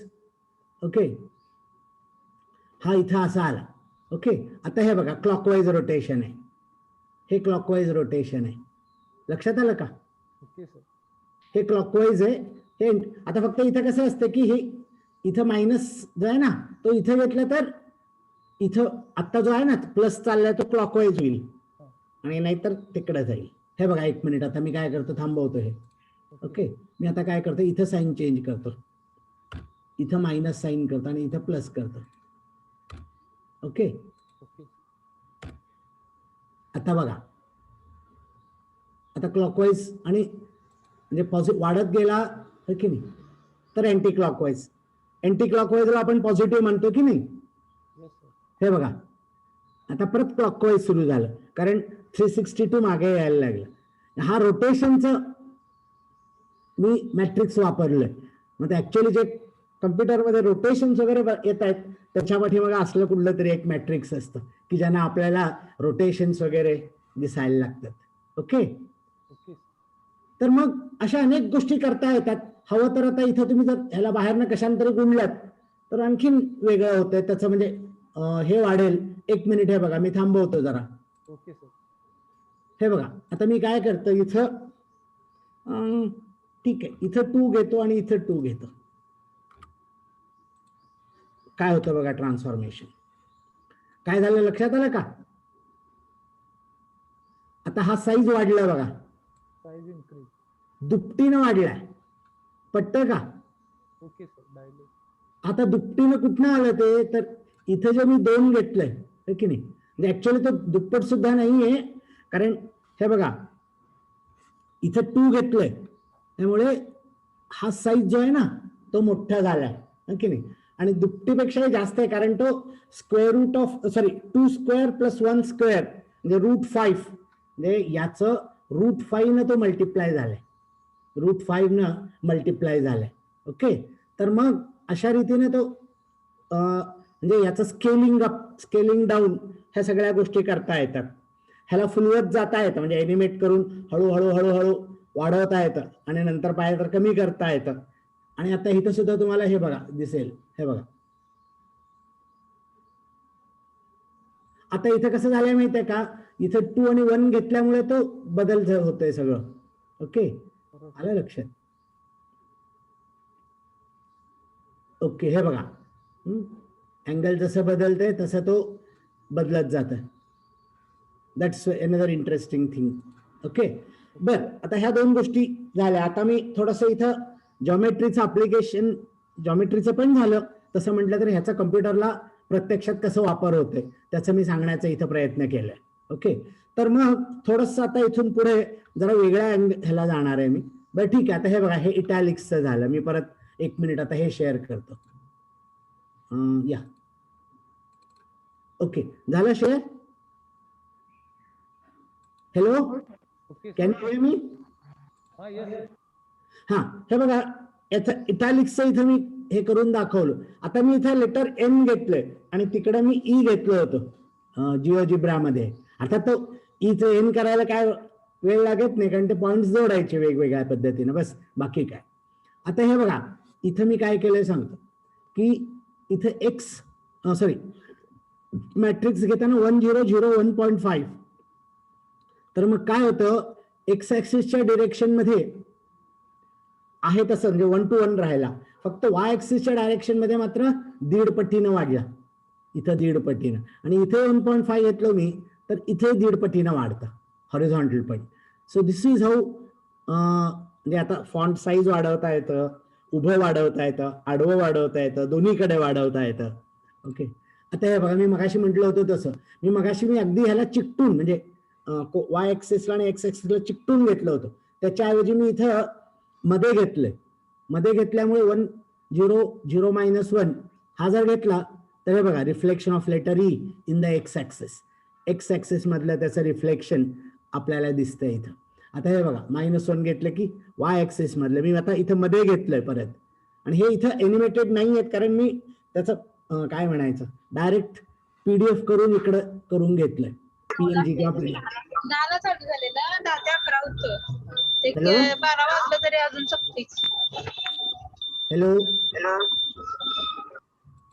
ओके. आता थोडंसं आपण eigen value and eigen vector of a matrix, मी आता लिनियर अल्जेब्रामध्ये फार म्हणजे अगदी त्याचं रिगरस डेफिनेशन, वेक्टर स्पेस म्हणजे काय, त्याच्या प्रॉपर्टीज कुठले, सध्या तरी मी जात नाहीये. वेळ मिळाल तर मी तिथे जाईन नक्की. पण आयगेन व्हॅल्यूज आणि आयगेन वेक्टर्स हे तुम्ही करताय. Eigen value, eigen vector, eigen space, ह्या 3 गोष्टी मला वाटतं FI पासून सुरू होतात. FI मध्ये आपण ह्या गोष्टी सगळे शिकतो. तर मग आयगन म्हणजे it is a German word to own, OWN own. Okay, eigen म्हणजे ओन म्हणजे OWN, लक्षात आलं का? ओन व्हॅल्यू म्हणजे प्रत्येकाचे असे ओन व्हॅल्यूज असतात. प्रत्येक मॅट्रिक्स एक स्वतःच एक काहीतरी अस्तित्व असतं आणि ते जे असतं ते आयगेन व्हॅल्यू असते. ओके, तर मग थोडस तुम्हाला माहित असेल, late A be a square matrix, then the roots of characteristic equation determinant A minus lambda equal to 0, where I is the identity matrix, are called eigenvalues. आणि त्यातला जो column matrix X satisfying X equal to lambda X for a given value of lambda is called eigenvector associated with eigenvalue. आधी eigenvalue येतात, eigenvalue आले की त्याच्याशी निगडीत असे आयगेन वेक्टर्स येतात आणि त्याच्याशी निगडीत असं आयगेन स्पेसिस येत आहेत. ओके, बरं, आता टीवायच्या मुलांना आयगेन स्पेसिस पर्यंत जायला हरकत नाहीये. ओके, हा बघा, हा एक मी साधा मॅट्रिक्स घेतोय आणि त्याचं आयगेन व्हॅल्यू कसं काढायचं ह्याचं एक मी उदाहरण करून दाखवतोय. मग हा जर मॅट्रिक्स घेतला तर तुम्हाला सगळ्यांना माहिती आहे, FY BSc कुठेतरी तुम्ही केलेला असाल, determinant A minus lambda I घ्यायचं, 1 1 1 मायनस 1. ओके, इथं जरा टायपिंग मध्ये राहिलाय बरं का मध्ये. ठीक आहे, आता मी काय केलं म्हणजे डायरेक्ट हे घ्यायला नको होतं. A मायनस लॅम्डा म्हणजे 0 minus 1 minus lambda 1 1 minus 1 minus lambda, याचं सिम्प्लिफिकेशन केलं, लॅम्डाच्या व्हॅल्यू झाल्या प्लस अँड मायनस √2. ओके, दस द आयगेन व्हॅल्यूज आर, हा फक्त रिडंडंट आलाय बरं का मध्ये, मी कदाचित तो A मायनस लॅम्डा असं टाईप करायला गेलो आणि ते विसरलो, असे नका. Eigenvalues are √2 and minus √2. Now we find that eigenvectors corresponding to these eigenvalues, या eigenvalueशी रिलेटेड eigenvectors काढले. ओके, आणि they are y equal to √2 minus 1 into x वगैरे वगैरे.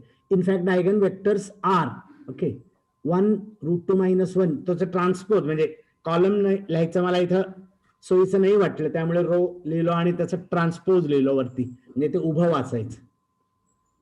तसंच हा एक म्हणजे 2 आयगेन वेक्टर्स मिळाले. ओके, थोडस आता परत एक मिनिट, बरं, आयगेन व्हॅल्यूज आयगेन वेक्टरला मी आता परत येतो इकडं. वेल,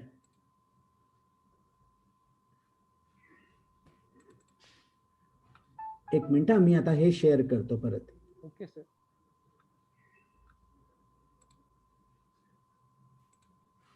एकच मिनिट, दुसरं मी ओपन करतो आणि मग परत शेअर करतो. ठीक आहे सर, नो प्रॉब्लेम. सर, काय म्हटलात, का ऐकू आलं नाही? Okay sir, no problem. Okay,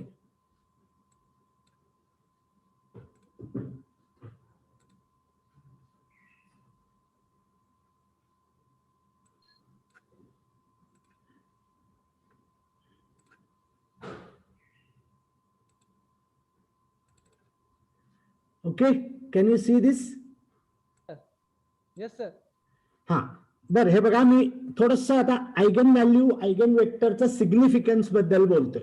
okay, आधी जरा काही गोष्टी बोलतो आणि परत आयगन व्हॅल्यू आणि इथं जे मी काय केलंय तर त्याच्याबद्दल सांगतो.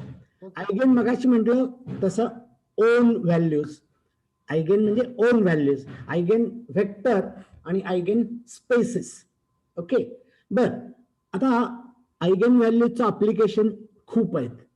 खोपडे सर पण अप्लिकेशनचे डिफरन्शियल इक्वेशन्स जे बोलणार आहेत त्याच्यात सर बोलणार असतील नक्कीच. बर, त्यापेक्षा आधी मी एक सांगते की बाबा, मी इथं काय केलंय, हा मॅट्रिक्स घेतला, कोणता, 1 4 1 मायनस 1 1 हा मॅट्रिक्स घेतला. ठीक आहे, तर मगाच्या पद्धतीने मी याचे आयगेन वेक्टर्स काढले आणि ते आयगेन वेक्टर्स आले 2 1 आणि -2 1, हे आयगेन वेक्टर्स. आता हे दिसतात, हे 2 लाईन्स दिसतात का काळ्या रंगाचे? ओके सर, दिसतात. त्या दोन्ही आयगेन स्पेसिस आहेत, आयगेन स्पेसिस आहेत. बर, आता हे बघा, मी आता एनिमेट करून ठेवलंय, हे मी फिरवतोय. तर मग आयगेन वेक्टर म्हणून जे या स्ट्रेट लाईन वरील कोणतेही वेक्टर जरी घेतलं तर that is an eigen vector, एक eigen vector. Okay, corresponding to, आता हा काय आहे, लॅम्डा इक्वल टू 3. इथे लॅम्डाच्या 2 किमती येतात, कोणकोणते, -1 आणि 3. आता ते आयगेन व्हॅल्यूज काढण्यात मी वेळ घालवणार नाहीये, पण आयगन व्हॅल्यूज -1 आणि 3 येतात. मगाशी कसं करायचं दाखवण्यासाठी म्हणून मी एक छोटस एक्झाम्पल म्हणजे एक करून त्या स्लाइड मध्ये मी दाखवलं होतं बरं का. तर या लॅम्डा इक्वल टू 3 ला मिळणाऱ्या आयगन वेक्टर्स आता हा डी म्हटला ह्याला डी सी हा याच्याशी संबंधित आणि वेक्टर डी बी तुम्हाला आठवत असेल की म्हणजे विद्यार्थ्यांना संबोधून बोलतोय की तुम्ही पोझिशन वेक्टर वगैरे शिकलेलं असाल. पोझिशन वेक्टर म्हणजे काय, एखाद्या पॉइंटचं पोझिशन वेक्टर म्हणजे त्याचे कोऑर्डिनेट्स आणि प्रत्यक्षात वेक्टर कोणता तर ओरिजिन पासून त्या पॉइंटला जोडणारा वेक्टर आणि त्याचं प्रेझेंटेशन काय असतंय की इथले जे कोऑर्डिनेट्स असतात त्याच्याशी रिलेटेड असतं ते. ओके, याचे जे कोऑर्डिनेट्स असतात मग हा original x axis original Y axis हे दोन्ही आयगन स्पेसेस. तर आता इथं काय होतं माहितीये का, या डायरेक्शन मध्ये एक मिनिट मी आता जरा इकडे येतो परत, एकच मिनिट हे मी शेअर करतो परत, मला वर्ड जरा शेअर करायचंय. ओके ठीक आहे. बर एकच मिनिट. बरं आता हे शेअर झालंय, काय शेअर झालंय ना. हॅलो हॅलो, हा वर्ड फाईल शेअर झालंय का. हा झाले सर. ओके, मगाशी मी तुम्हाला त्या पीपीटी मध्ये दाखवलं होतं. हे बघा एक मिनिट, आयगेन हे बघा याच्या वरती डेफिनेशन हे बघा एक मिनिट. आता हा शेअर करतो म्हणजे मी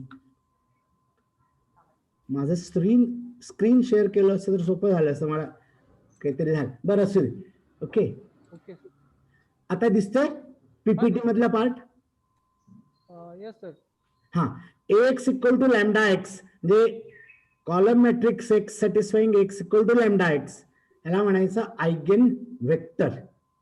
याला म्हणायचं आयगेन वेक्टर किंवा काही लोक ह्याला कॅरेक्टरिस्टिक वेक्टर पण म्हणतात आणि तो त्या याचा कॅरेक्टरिस्टिक असतो त्या मॅट्रिक्सचा त्याच्याशी, मग तो दुसरं कोणाचाही असू शकत नाही.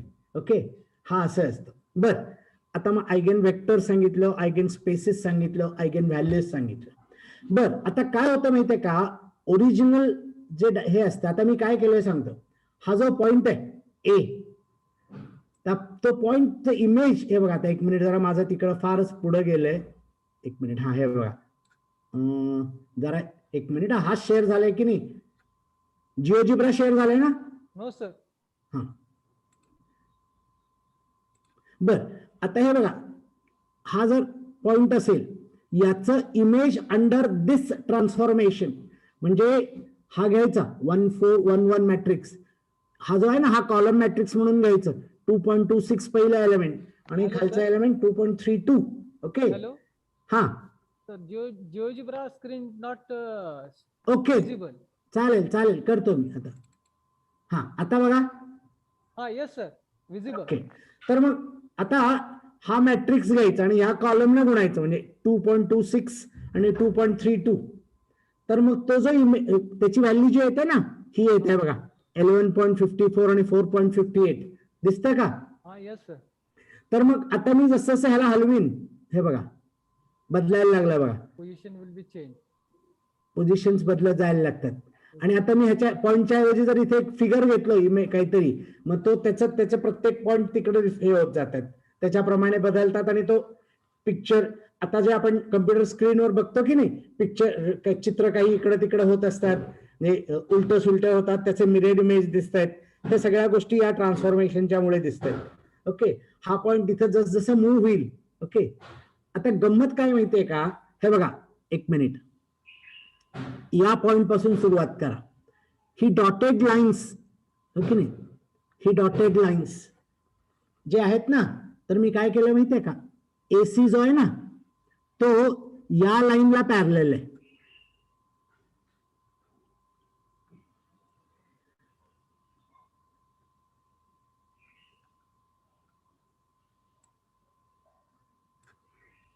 हे बघा एसी जो आहे ना तर ती या आयगेन स्पेसला पॅरलल आहे किंवा आयगेन वेक्टरला पॅरलल आहे. ए बी जो आहे ना तर तो या आयगेन स्पेसला किंवा आयगेन वेक्टरला पॅरलल आहे. तसं ते डायग्राम करून मी पॅरलेलोग्राम काढलंय. बर आता lambda equal to 3, okay, lambda equal to 3 म्हणजे काय होतं माहितीये का, की स्ट्रेचिंग होतं त्याचं स्ट्रेचिंग होतं. आणि लॅमडा इक्वल टू -1 म्हणजे त्याचं हे बदलतं. ओके, मग आता हा जो आहे ना, या डिरेक्शन मधला प्रत्येक वेक्टर मूळचा जो आहे ना त्याचं तिप्पट होतं प्रत्येक वेळेला. लॅमडा इक्वल टू 3 म्हणजे या डायरेक्शन मध्ये तिप्पटीनं स्ट्रेच होतोय, आहे की नाही. आता म्हणजे काय करायचं बघा, आता हा जो आहे ना याचा कंपोनंट हा इथं आला. ओके, तर मग मी आता असंही करू शकतो की इथे एक मी पॅरलल लाईन काढू शकतो असं. ओके, असं एक.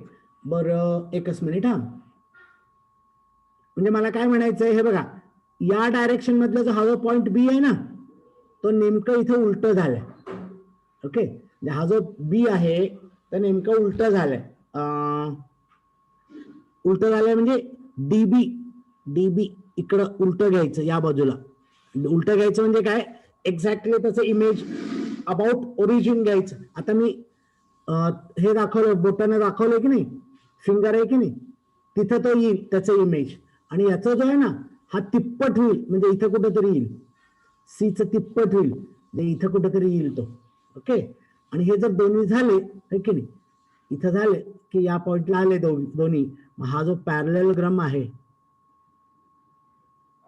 हा असा एक पॅरलेलोग्राम येईल. मी आता ते त्याचं सगळं कन्स्ट्रक्शन मध्ये वेळ मी घालवत नाहीये, बघू वेळ मिळाला तर परत मी सांगेन.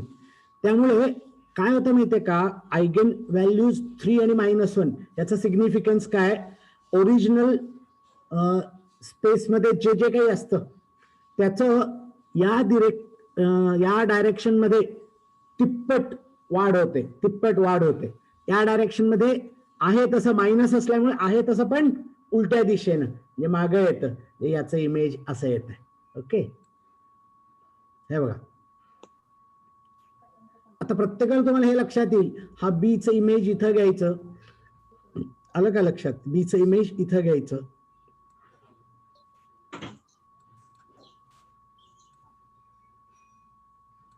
हे बघा, बी म्हणजे -12 6 आहे, -12 6 आणि त्याचं इमेज इथं आलंय बघा, +12 -6 ला, +12 -6 ला इथं आलंय.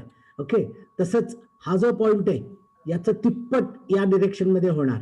आणि जर पॅरलेलोग्राम कंप्लीट केलात तर हे बघा हा पॅरलेलोग्राम परत ह्याचं सीचं म्हणजे डीसीचं तिप्पट इथं लोकेट करायचं, आणि तो जो बी आहे त्याचं इमेज इथं लोकेट करायचं, आणि हा पॅरलेलोग्राम पूर्ण केलात तर त्याच्यात म्हणजे तिथं तो पॉइंट मिळतो. म्हणजे जणू काही आयगेन व्हॅल्यू आयगेन स्पेसच्या डायरेक्शन मध्ये जेवढ्या आयगेन व्हॅल्यूज असतात त्या डायरेक्शन मध्ये तेवढं स्ट्रेच होतं, त्याचं स्ट्रेच होतं. म्हणजे आता हा मध्ये जसं असेल तसं सगळीकडे हा जो पॉइंट आहे त्याचा इमेज कसं येतोय, तर हे बघा इथं पुन्हा हा बीचं इमेज इकडे घ्यायचं.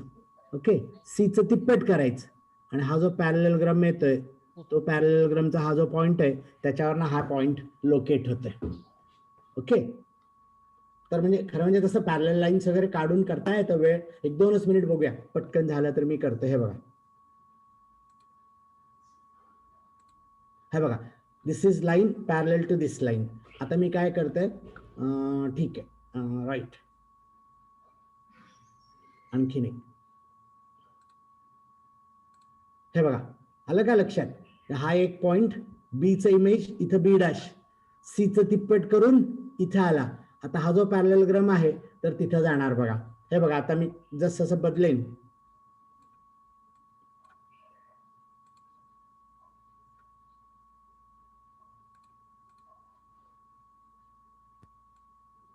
हे बघा, आलं का लक्षात. आता हे बघा असं होत जातंय, म्हणजे जणू काय आयगेन व्हॅल्यूच्या डायरेक्शन म्हणजे आयगेन वेक्टर्सच्या डायरेक्शन मध्ये आयगेन व्हॅल्यू इतकं त्याचं मल्टिप्लिकेशन किंवा आता जर समजा लॅमडा 0.3 आला असता तर श्रिंक झाला असता, आत आला असता. ओके, अशा रीतीनं आपण ह्या गोष्टी, आता मी खरं म्हणजे वेळ असे म्हणजे वेळ घेऊन असं करू शकतो की हा पॉइंट मी लोकेट करू शकतो, हा करू शकतो, ह्याच्यासारखं इथं मी हा डॉटेड करू शकतो, सगळ्या गोष्टी करता येतात. पण मला वाटतं की मला जे सांगायचंय ते तुमच्यापर्यंत पोहोचलेलं असावं. Okay sir. ओके, हा असं बघा. Okay, that's interesting. तर मग आणखीन एक मला वाटतं काहीतरी अगेन बघूया, थांबा एक मिनिट. आणखीन एक काहीतरी एक्झाम्पल मी घेतलंय, ते काय आहे बघूया, थांबा.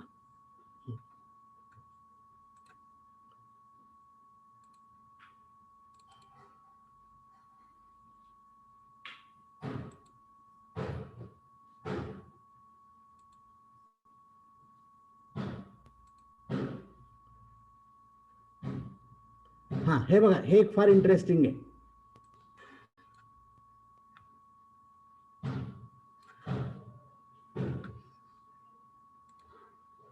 बर, स्क्रीन अजून शेअर केलेलं नाही, करतो थांबा. ओके, झालंय ना स्क्रीन शेअर? हा, येस सर. बरं, हे बघा, आता मी काय केलं माहितीये का, इथलं माझं मॅट्रिक्स मागासच्या ह्याच्यातलं जरा फरक आहे. ते 1411 होतं, त्याच्याऐवजी मी इथं -1 घेतलंय. बरं का. आता मी काय करतो माहितीये का, हा पॉइंट जो आहे ना आता इथला, हा खरं म्हणजे बी आणि सी एकत्र आलेत. मी आता एनिमेशन करतोय, हे बघा. बरं, आता एनिमेशन करतोय म्हणजे काय करतोय सांगतो तुम्हाला. हे बघा, इथं लॅमडा काय आहेत, जरा म्हणजे √5+1 आणि -√5+1 आहेत. ओके, बरं, म्हणजे जरा किचकट आहेत. म्हणजे √5+1 आणि √5 म्हणजे हे 2 अधिक 2 पॉईंट समथिंग प्लस समथिंग आणि -2 पॉईंट समथिंग +1 असा. हे बघा, सुरुवातीच्या म्हणजे स्पेसमध्ये हे 2 पॉइंट्स घेतलेत मी मुद्दाम, आणि त्याचे इमेजेस जे आलेत ते इथनं दाखवलंय बघा. हे इथं आहे तेच आहे, इथनं मात्र सुरू झालं, याचं इकडं आलं आणि हा इथं आला. ओके, आलं लक्षात? एचं बी आणि सीचं डी अशा रीतीने जर मी एनिमेट केलं, हे पॉइंट्स कसं होत जातात बघा. आता मागे चालले आपण. आता हे बघा, लक्षात आलं का तुम्हाला? एकच मिनिट थांबा.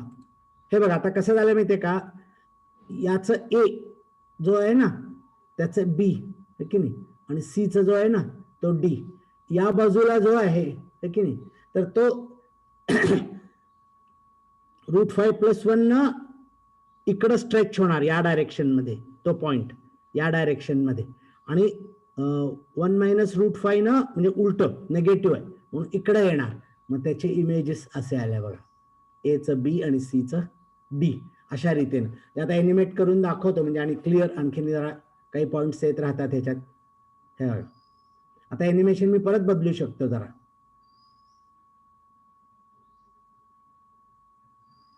हे बघा, म्हणजे हे जे पॉइंट्स आहेत मूळचे म्हणजे डोमेन मधले, आणि ट्रान्सफॉर्मेशन झाल्यानंतरचा जो स्पेस येतोय त्याच्यातले, हे अशा रीतीने सगळं दिसतंय बघा.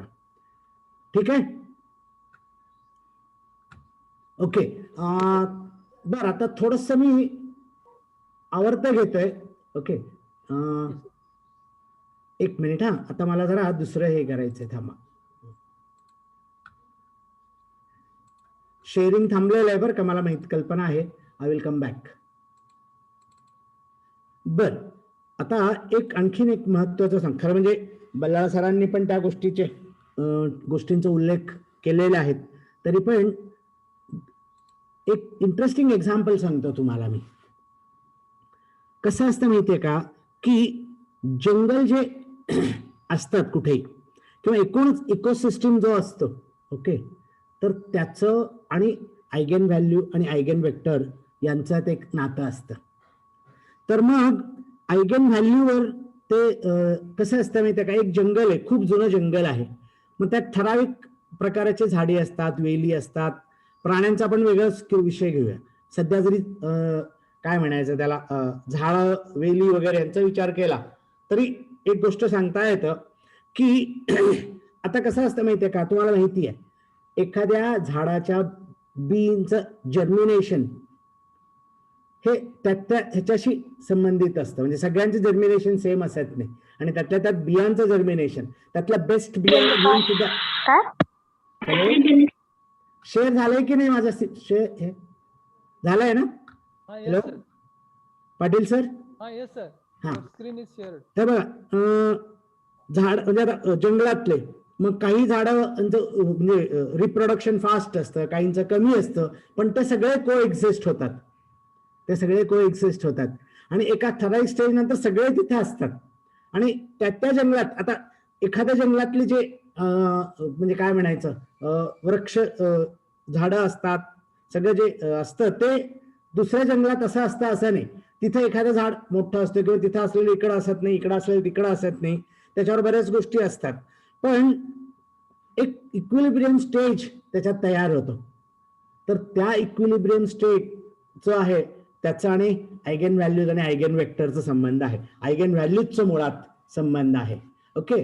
आता बघा की इथं सुद्धा आता सध्या पॅन्डेमिक सुरू आहे आपल्याकडे कोरोनाचं. तर मग सगळे गणित म्हणतात आणि सांगतात की अमुक दिवसाने हे स्टेबल होईल. कसं असतं माहितीये का, वाढत गेला तर मग त्याचे काही वेगवेगळे म्हणजे मला काय म्हणायचं हर्ड इम्युनिटी प्रकार असेल आणि काहीतरी असेल, असं होत होत काही स्टेज नंतर तो स्टेबल होतो. म्हणजे असं शक्यतो होत नाही की बाबा जे निसर्ग तसं खूप हुशार आहे त्यामुळे तो सगळं. आता डायनासोर गेले त्याचं कारण पण आयगेन व्हॅल्यूज आयगेन वेक्टर्स आहेत. डायनासॉर्स एक्सटिंक्ट झाले त्याचं मुळात कारण आयगेन व्हॅल्यूज आणि आयगेन वेक्टर्स आहेत. मग थोडस असं आहे, थोडक्यात सांगतो की आयगेन वेक्टर एकच्या जवळ असेल तर सस्टेन्ड ग्रोथ होतं किंवा सस्टेन्ड तिथं कुठेतरी इक्विलिब्रियम होतं. मग तो इकॉनॉमिक्स मधले सर म्हणाले तसं इकॉनॉमिक्स मधला इक्विलिब्रियम एक ठराविक स्टेज नंतर इकॉनॉमी स्टेबल होते. तर ते जे सगळ्या गोष्टी आहेत त्या सगळ्याचं आयगेन व्हॅल्यूज आणि आयगेन वेक्टर्सशी संबंध आहे. यात म्हणजे मी एक प्रिडेटर प्रे सिस्टीम घेतलंय. कदाचित खोपडे सर तुम्ही बोलणार आहात का याच्यावर? नाही सर, नाही याच्यावर नाही. ठीक आहे. मग प्रिडेटर प्रे सिस्टीम म्हणजे कसं एक म्हणजे एक अर्थात कसं असतं माहितीये का, आता एक म्हणजे घुबड आणि उंदीर ह्यांच्यातलं एक आपण गणित मांडायचा प्रयत्न केला थोडक्यात. सर खरं म्हणजे अप्लिकेशन टू डिफरन्शियल इक्वेशन घेणार आहेत, पण मी म्हणून इथं हा ऍप्लिकेशन टू डिफरन्स इक्वेशन आणि डिफरन्शियल वेगळे आहेत. हा मी डिफरन्स इक्वेशनचा हा एक्झाम्पल मी घेतलंय आणि हे खूप छान पुस्तकं आहेत.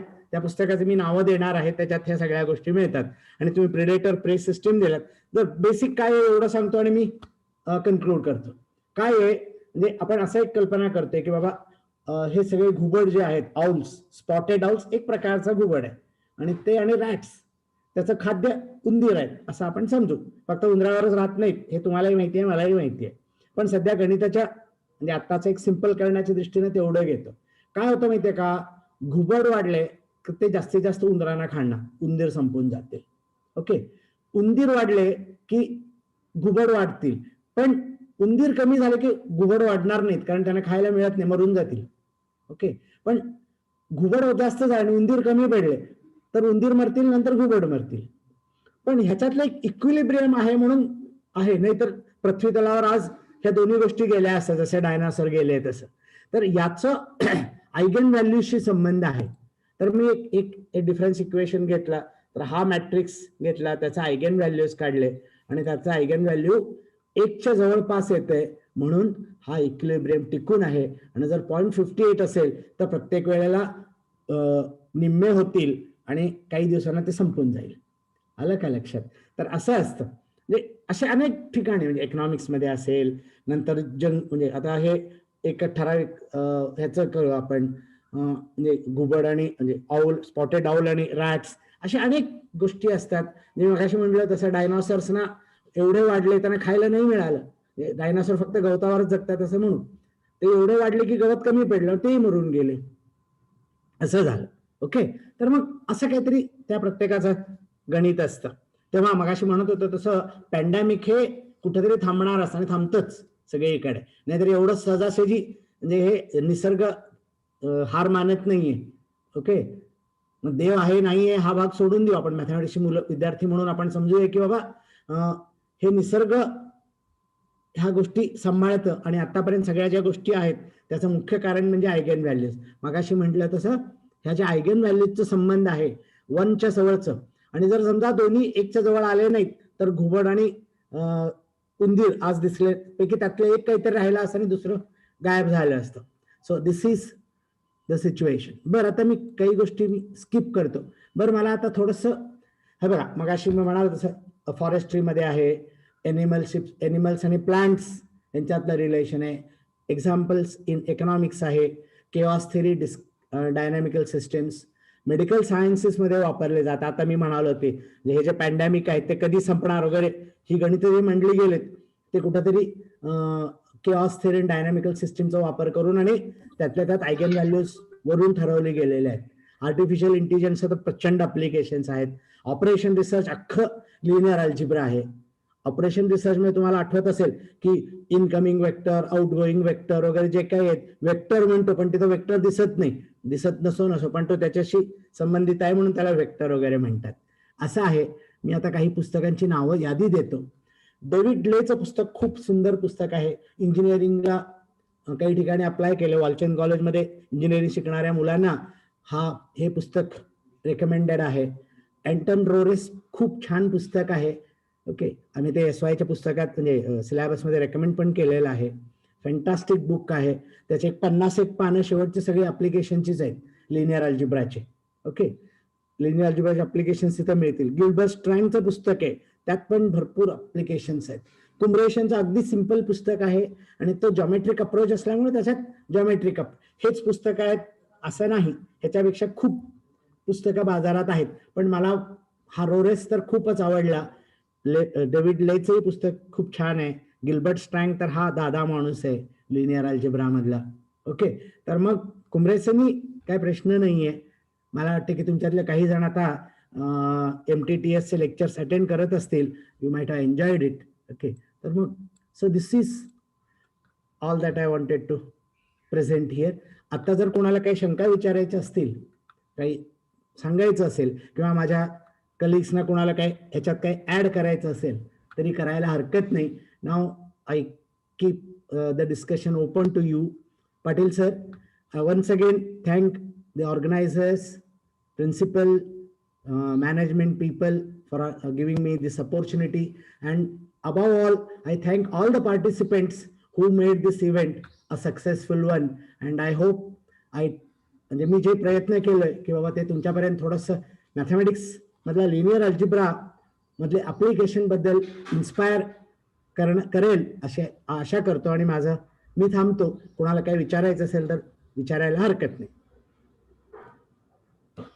किंवा तुम्ही व्हॉट्सअपवर टाका, मला त्या ग्रुपवरनं सरांनी पाठवतील, त्याची उत्तरं देण्याचा मी प्रयत्न करतो. Okay, sir. Thank you so much for your nice and heartly talk. This talk is helpful for our students. I take this opportunity to welcome you all in the third session of this workshop. I request Ms. A.A. Syed to give brief introduction of our next resource person, Dr. S.S. Khopde.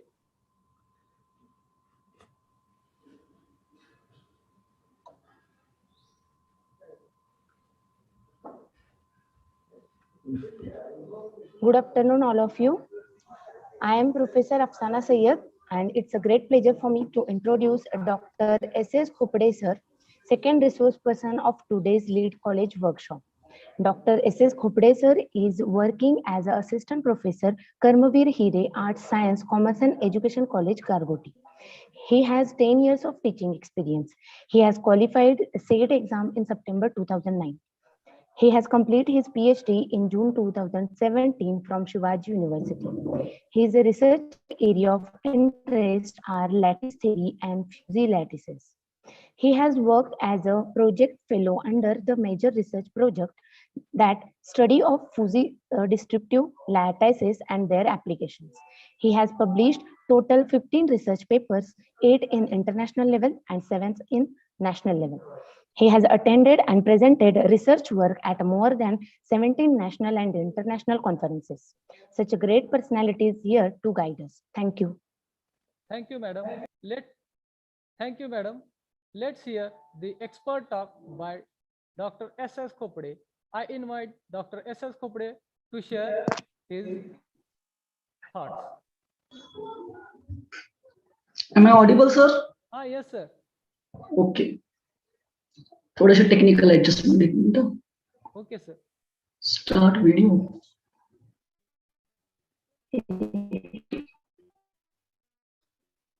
Need of video. Okay. At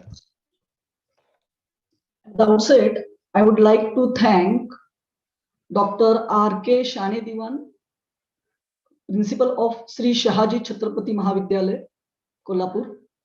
Also, I am thankful to Mr. R.S. Patil sir, who is head of the Department of Mathematics of the same college, and also thankful to his colleague, Mrs. Kuzare ma'am. Okay. Also, I must mention the name of Dr. Namdev Jadhav sir, who is coordinator of IQSC. So please allow me to use both the languages, Marathi as well as English, whenever necessary. Okay, sir, no problem. Okay, sir, please allow me to share the screen. Okay, sir. You can share your screen. Yes, whiteboard. Sir, screen share. Complete screen नाही वाटत. करा ना.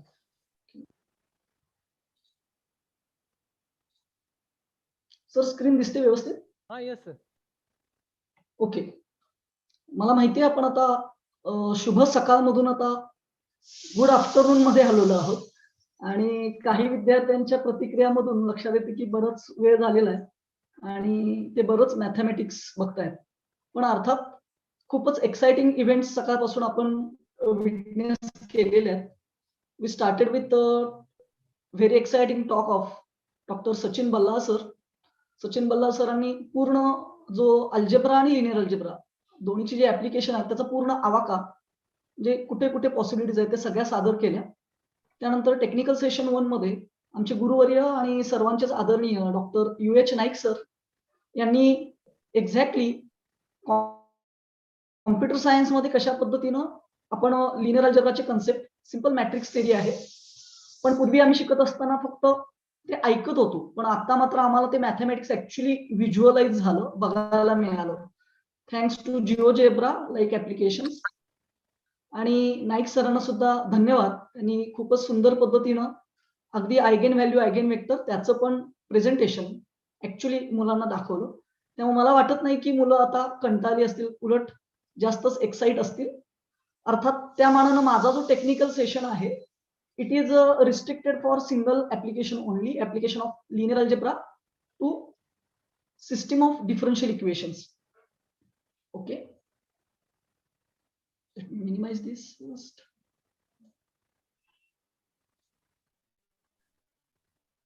Okay, many laws in physics, chemistry, economics, engineering are described in terms of differential equations. In fact, while studying subjects like classical mechanics, it is very hard to differentiate between differential equation and physics. म्हणजे काही विषय असे आहेत खास करून physics सारखे जिथं पावलोपावली प्रत्येक 2 स्टेप नंतर आपल्याला डिफरन्शियल इक्वेशन बघायला मिळतं. सो डिफरन्शियल इक्वेशन सॉल्व्ह करणं त्यांची सोल्युशन मिळवणं हा खूप मॅथमॅटिक्स मधला जुना पार्ट आहे, जुना प्रॉब्लेम आहे. Okay, so obviously differential equations no doubt is an indispensable tool to solve problems in physics, chemistry, biology, engineering, even economics and so on. ही सगळी लिस्ट आपल्याला जवळजवळ बल्लाळ सरांनी सुद्धा दाखवली. या ठिकाणी आता आपण लिनियर अल्जेब्राचे सुद्धा यूज करू शकतो. In this lecture we will see one way in which notions in linear algebra like eigenvectors and eigenvalues can be applied to solve system of differential equations. So जी मॅट्रिक्स थिअरी आतापर्यंत आपल्याला माहिती आहे त्याच्या through eigen values आणि eigen वेक्टरचे concept वापरून आपण जी अवघड दिसणारी डिफरन्शियल इक्वेशन आहेत जी रुटीन मेथडमध्ये सोडवणं थोडं त्रासदायक असतं ती कशा पद्धतीनं लिनियर अल्जेब्रा रोल प्ले करतो आणि ती डिफरन्शियल इक्वेशन सोपी करून देतो ते आपण इथं एका एक्झाम्पलच्या साहाय्यानं बघणार आहे.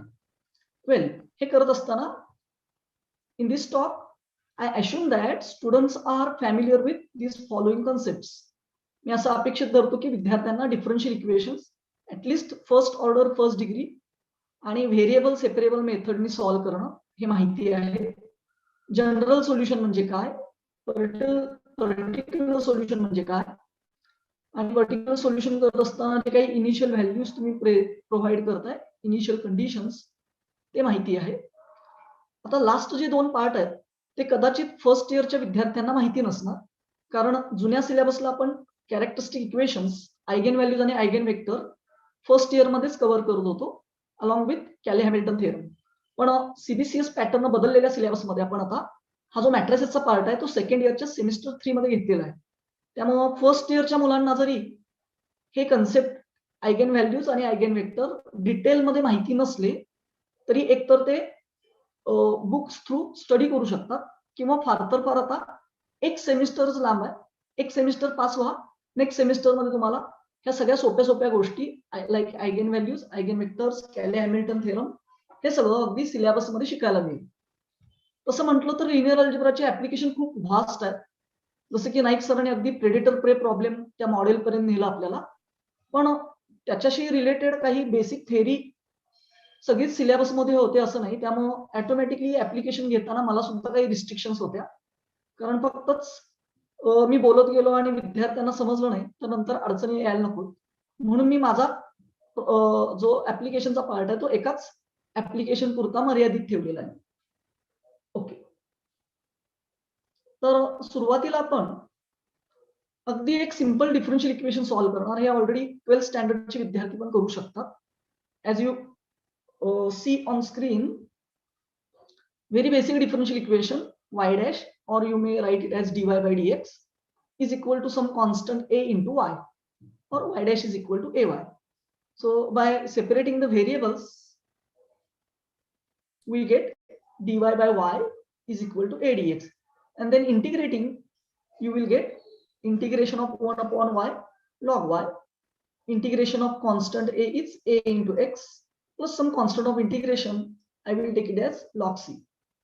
आणि मग log y आणि log c या टर्म कंबाईन करून using laws of logarithm we can write it as log y minus log c, which is log of y by c equal to ax, and then take anti-log, means e raised to, we get y by c is equal to e raised to ax, which gives us very simple solution, general solution, y equal to c into e raised to ax, where a is a fixed constant which appears in this differential equation and c is an arbitrary constant.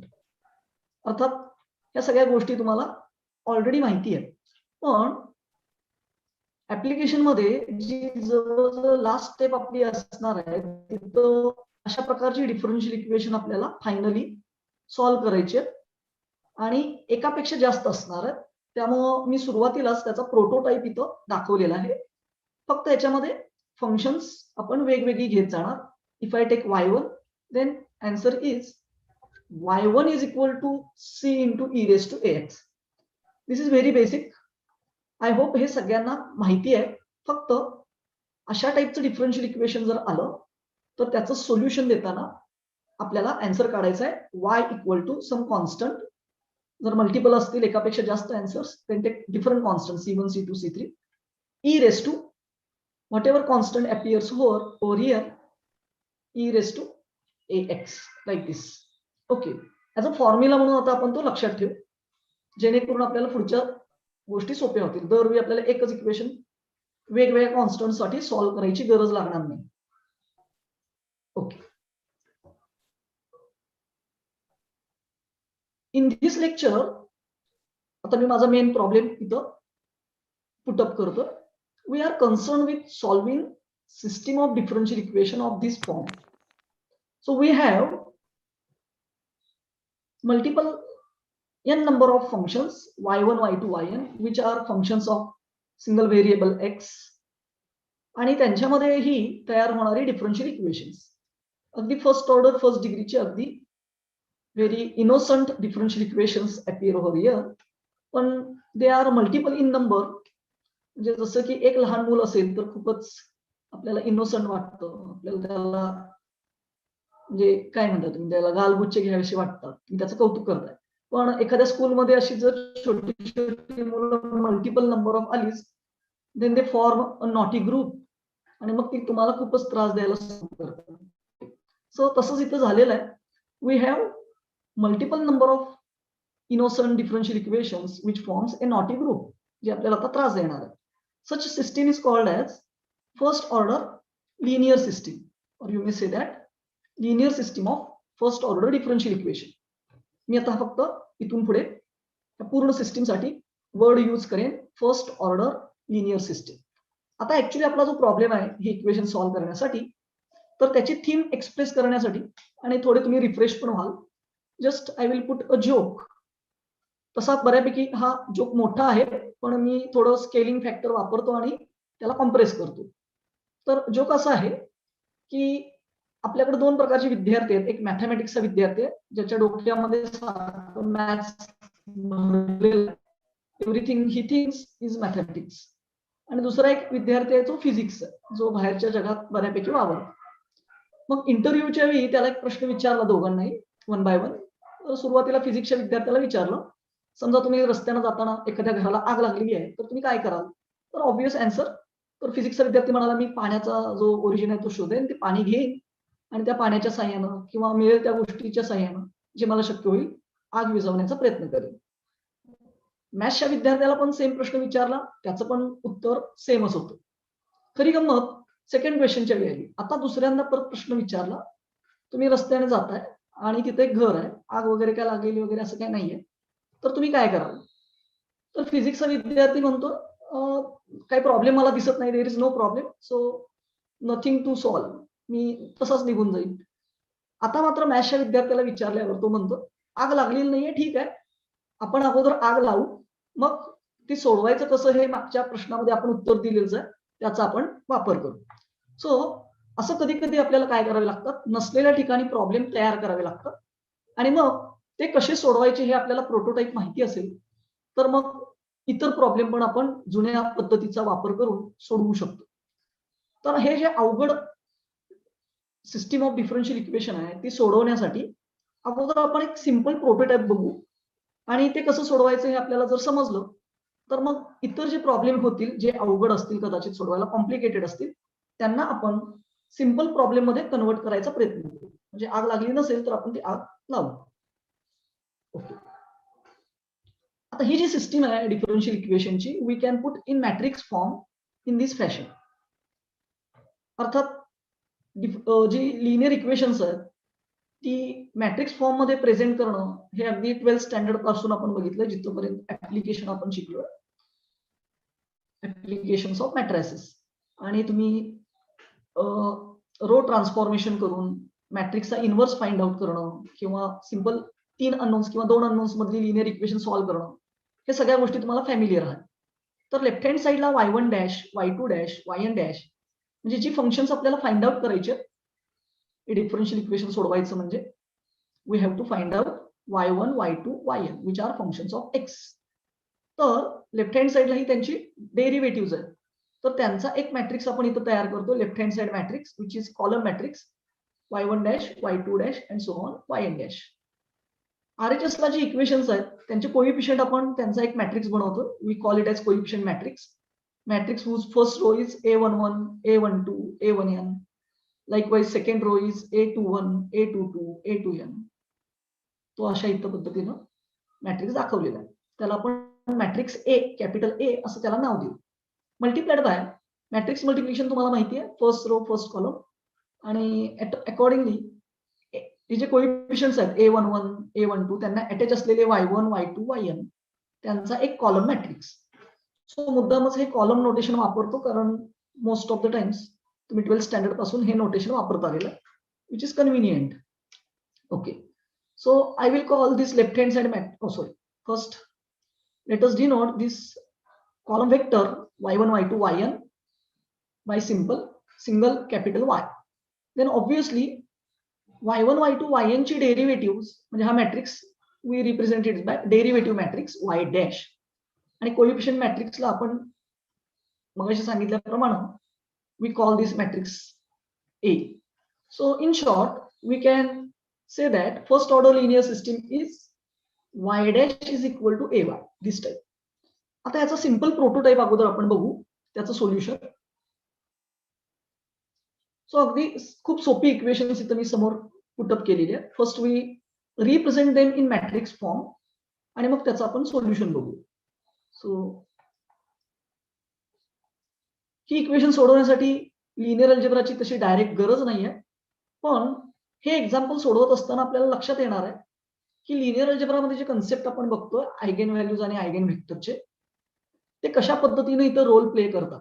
So to understand the role of linear algebra in general and eigenvalues and eigenvectors in particular, let us solve this very simple system of linear equations or system of differential equations. Okay, so just to understand the proper representation, मी परत एकदा ही जी equations आहेत ती matrix form मध्ये present करतो. y1 dash, y2 dash, y3 dash, only 3 functions y1, y2, y3 involved in this system. Then we write coefficient matrix.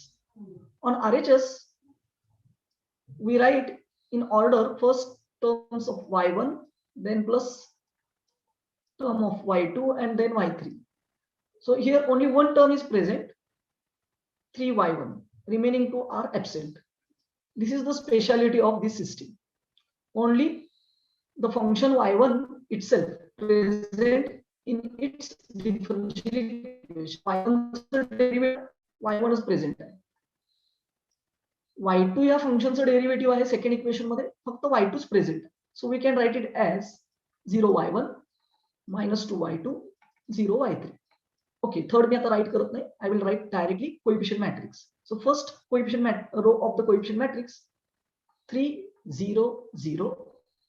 Second row is no y1 0 minus 2y2, so minus 2 0 y3. Similarly, तिसरं equation कसं होईल, y1 y2 absent आहेत, corresponding coefficients are 0, y3 appears with coefficient 5. आणि as usual त्या सगळ्यांचे जे काही multiplier आहेत are the required vector y, means y1 y2 y3. So our aim is to find this y1 y2 y3. आता इथं मॅट्रिक्सचा रोल इथं संपला. फक्त आपल्याला पुढे काय करायचं आहे, लिनियर अल्जेब्राचा काय संबंध येतो याच्याशी हे शिकण्यासाठी फक्त मी हे प्रेझेंटेशन घेतले. Otherwise differential equations are so easy. y1 dash म्हणजे dy1 by dx is equal to 3y1. आता आठवा, y1 dash let us call y1 by y, y dash is equal to 3, y1 is y. आणि हा prototype मी सुरुवातीला explain केला. ह्याचं solution y is equal to some arbitrary constant c into e raised to this a coefficient a x, a is 3 into independent variable e raised to 3x.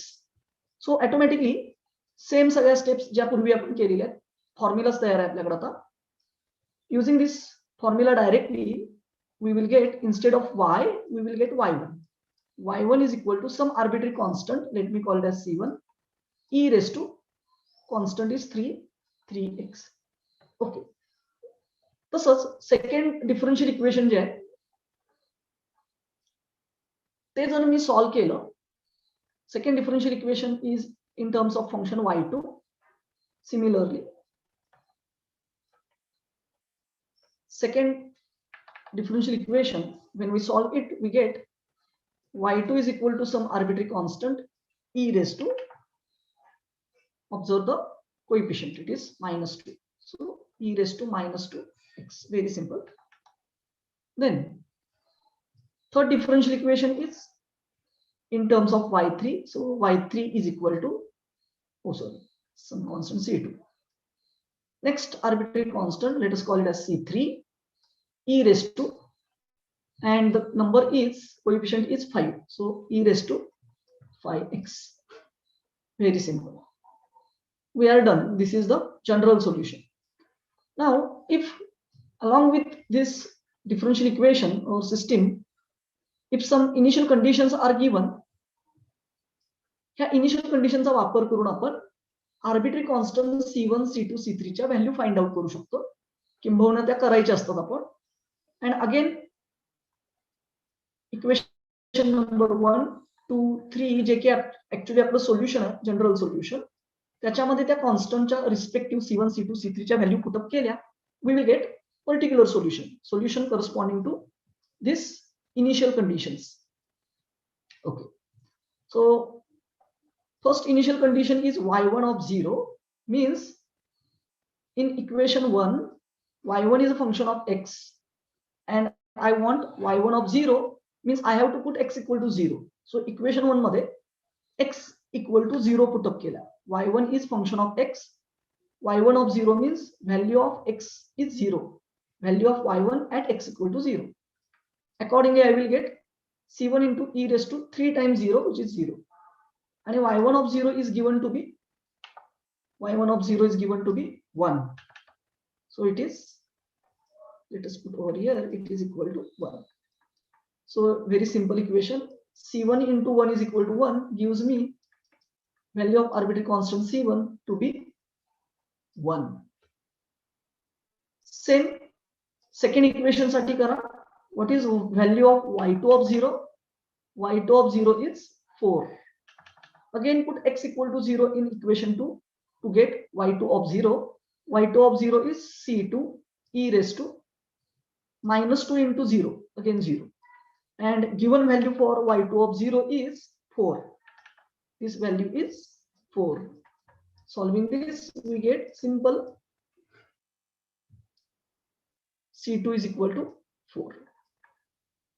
So असं जर प्रत्येक differential equation मध्ये function एकच present असेल, त्याचंच derivative, तर indirectly छोटी छोटी डिफरन्शियल इक्वेशन जी आपण अगदी 12th स्टँडर्ड मध्ये सोडवली होती, ती फक्त एकाच्या ऐवजी 3 4 या नंबर ऑफ इक्वेशन्स आहेत जी आपण इंडिपेंडेंटली सॉल्व्ह करू शकतो.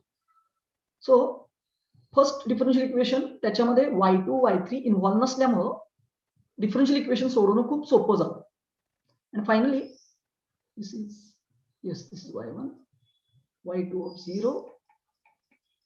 Similarly, y3 of 0 चा यूज करून I can find out value of C3 e raised to, again we put x equal to 0, I will get e raised to 0.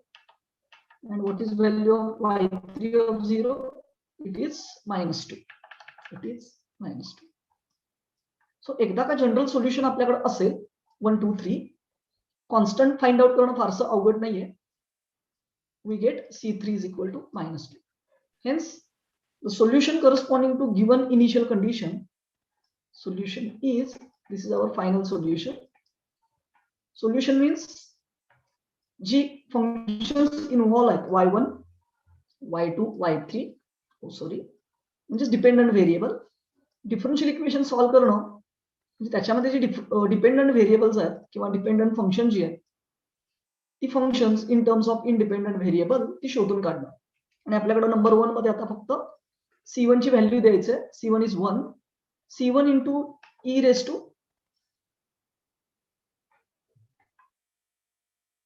3x. C1 ची value put up करा. 1 into e raised to 3x. y2 C2 into C2 is 4, e raised to minus 2x.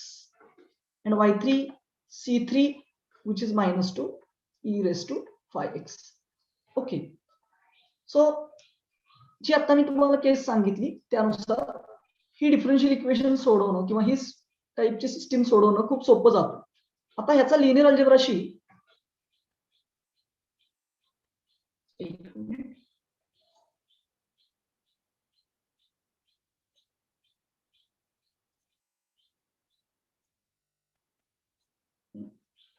Linear अल्जेब्राचा काय role ह्याच्यामध्ये येऊ शकतो हे बघायचं असेल तर ऑब्झर्व करा की ही जी आपण मॅट्रिक्स सिस्टीम त्याच्यामध्ये कन्वर्ट करून किंवा मॅट्रिक्स फॉर्म मध्ये लिहिलेला आहे त्याच्यामध्ये आलेला हा जो कोएफिशिएंट मॅट्रिक्स आहे, मॅट्रिक्स ए, त्याचे डायगोनलच्या वरचे आणि खालचे सगळे नंबर झिरोज आहेत.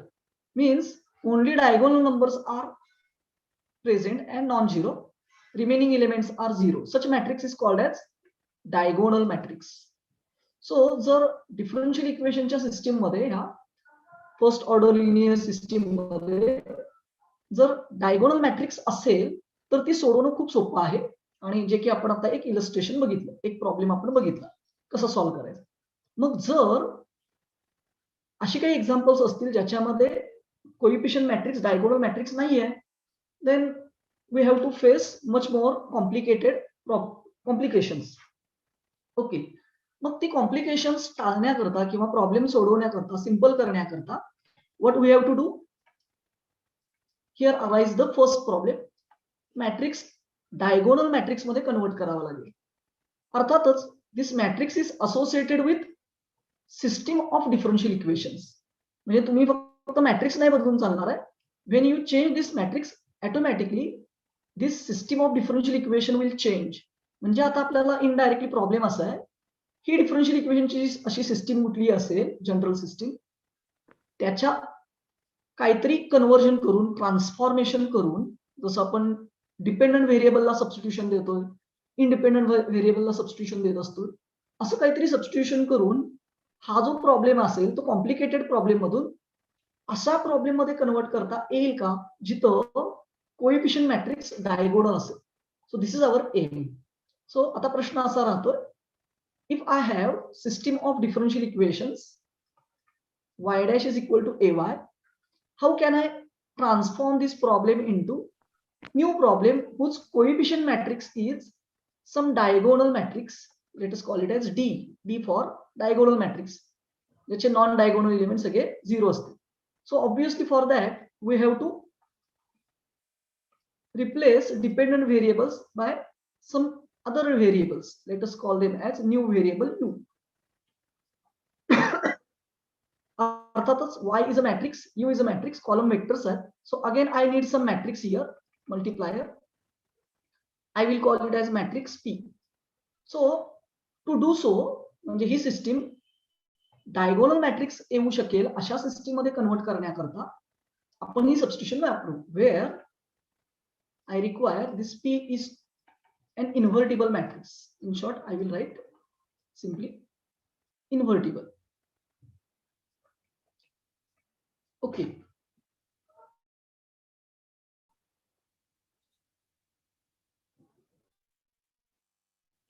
जर आपण ही सबस्टिट्यूशन घेतली तर automatically y dash is equal to P is a matrix of constants, so no need to take derivative of P. Only functions involved are in U. U मध्येच नवीन डिपेंडंट व्हेरिएबल इन्व्हॉल्व आहे, त्याच derivative. Means he जी काही system आहे y dash is equal to ay, after substitution y equal to pu, it will become left hand side y dash is p dash u dash a into again y is pu. Okay, oh sorry, p dash is not there, only p. Now to obtain the system in this form, derivative equal to some coefficient matrix into vector of dependent variables, y dash is equal to ay. त्या type मध्ये convert करण्यासाठी you have to eliminate this matrix P. Matrix eliminate करायचा means multiply left hand side by, multiply it by its inverse, P inverse. But the matrix is pre-multiplied left hand side like that, and matrix multiplication is not in general commutative, means I have to follow the order. Pre-multiplying both sides by P inverse, I will get matrix P and P inverse will reduce to identity matrix, and identity matrix into U dash is U dash itself. RHS ला सुद्धा आपल्याला P inverse नी pre multiply करायचं, म्हणजे तो P inverse matrix inverse अगोदर लिहायचा आणि whatever RHS right next to it. Okay, this is called pre-multiplication because P is pre-multiplied. So to eliminate it, P inverse is also pre-multiplied. Now using simple matrix algebra, matrix multiplication is associative. I can combine P inverse AP U. आता हा जो नवीन variable आपण involve केलेला आहे y च्या ऐवजी u, तर त्या नवीन व्हेरिएबल मध्ये एक नवीन सिस्टीम आपल्याला मिळाली आणि ज्याचा कोएफिशिएंट मॅट्रिक्स आहे P इनवर्स AP. पण आपली रिक्वायरमेंट कशी आहे, आपल्याला हा मॅट्रिक्स डायगोनल मॅट्रिक्स पाहिजेला आहे. म्हणजे आता आपला प्रॉब्लेम, तुमची ही सिस्टीम जी आहे y dash is equal to ay, that can be converted into this new system number 2. पण आपली रिक्वायरमेंट आहे coefficient matrix should be diagonal. म्हणजे आपल्याला हा जो मॅट्रिक्स पी सिलेक्ट करायचा आहे या सबस्टिट्यूशन मध्ये, तो इन्व्हर्टिबल मॅट्रिक्स. आता इन्व्हर्टिबल का म्हटलं त्याचं कारण तुम्हाला कळेल. मी इथं पी इनवर्सनी मल्टिप्लाय केलेला आहे, so that I can get you dash, तो मॅट्रिक्स इलिमिनेट करण्यासाठी. ऑब्विसली पी इनवर्स एक्झिस्ट होण्यासाठी मॅट्रिक्स शुड बी इन्व्हर्टिबल. सगळ्याच मॅट्रिक्सचे इनवर्स एक्झिस्ट होतात असं नाही. सो फर्स्ट रिक्वायरमेंट इज, तुम्ही जी सबस्टिट्यूशन करणार आहात त्यातला मॅट्रिक्स पी इन्व्हर्टिबल असला पाहिजे. आणि सेकंड, आपली नीड आहे, so as to simplify this system, we want this matrix P inverse AP is diagonal matrix. Now here linear algebra plays its role. ह्या ठिकाणी आता लिनियर अल्जेब्रा मध्ये आपण बरोबर आलो. म्हणजे आता क्वेश्चन असं आहे की एक स्क्वेअर मॅट्रिक्स ए आपल्याकडे असेल, is there exist an invertible matrix P such that P inverse AP is a diagonal matrix. Let us call it as D. असं होऊ शकतंय का? फॉर्च्युनेटली ऑर अनफॉर्च्युनेटली काही मॅट्रिसेस साठी this is possible, but not all matrices A can be converted into diagonal matrix in this fashion. So प्रत्येक matrix साठी आपल्याला P exist होईलच असं नाही. ओके, ठीक आहे, पण ऍटलिस्ट थोडा तरी रिलीफ मिळाला की काही मॅट्रिसेस करता असे मॅट्रिक्स एक्झिस्ट होऊ शकतात. हा जो कन्सेप्ट आहे, this is called diagonalization problem और डायगोनलायझेशन ऑफ मॅट्रिक्स. आता हे काय आहे डायगोनलायझेशन? आता सांगितलं ते प्रॉपर डेफिनेशन मध्ये लिनियर अल्जेब्रा मध्ये आपण असं डिफाइन करतो. Definition: a square matrix is said to be diagonalizable if there exists an invertible matrix P such that P inverse AP is a diagonal matrix. आणि असं जर मॅट्रिक्स P एक्झिस्ट होत असेल, matrix ए ला म्हणायचं डायगोनलायझेबल. आणि जो मॅट्रिक्स P तुम्हाला मिळतो हे करण्याकरता P inverse AP diagonal matrix मध्ये कन्वर्ट करून देणारा जो मॅट्रिक्स असेल, we say that P is said to diagonalize matrix A. A ह्या मॅट्रिक्सला डायगोनल मॅट्रिक्स मध्ये कन्वर्ट करून देणारा मॅट्रिक्स आहे पी. ओके, तर डिटेल थिअरी मध्ये आपण जाणार नाही, डायगोनलायझेशनच्या काय प्रोसेस आहेत, पण आपण काही प्रॉपर्टीज मात्र इथं ऑब्झर्व करू जे आपल्याला प्रॉब्लेम सोडवताना हेल्प करतील. कारण आपला आता टार्गेट मॅट्रिक्सला डायगोनलाइज करणं. लिनियर अल्जेब्राच्या भाषेत आपल्याला एक मॅट्रिक्स दिलाय जो की डायगोनलायझेबल असला पाहिजे, ज्याच्याकरता आपल्याला मॅट्रिक्स पी शोधून काढायचं आहे. म्हणजे आपलं काम होईल. P inverse AP find out केलं, which is simple matrix multiplication, we will get diagonal matrix. आणि मग आपली जी डिफरन्शियल इक्वेशनची सिस्टीम होती ती पहिलं एक्झाम्पल जे आपण घेतलं अगदी सिंपल फॉर्म मध्ये कन्वर्ट होईल. ओके, मग आता प्रश्न असा राहतो, जेव्हा मॅट्रिक्स डायगोनलायझेबल असतोय म्हणजे असा मॅट्रिक्स पी एक्झिस्ट होतोय, तेव्हा तो पी शोधायचा कसा? What is connection between P and matrix A? So काही थेअरी आपण इथं आधी ऑब्झर्व करू, which is connected with eigen values and eigen vectors. Okay, थोडंसं बीएससी 1च्या विद्यार्थ्यांना प्रॉब्लेम येऊ शकतो आता इथून पुढे, कारण इथपर्यंतचा पार्ट कॉमन आहे जवळजवळ सगळ्यांसाठीच. हे कन्सेप्ट थोडेसे नवीन होते. आता मात्र काही गोष्टी आपण एक्सप्लेन नाही करत आहोत इथं, कारण तेवढा टाइम नाही आपल्याकडं. पण हा सगळा पार्ट कधी ना कधी तुम्हाला सिलेबस मध्ये शिकायला मिळणार आहे.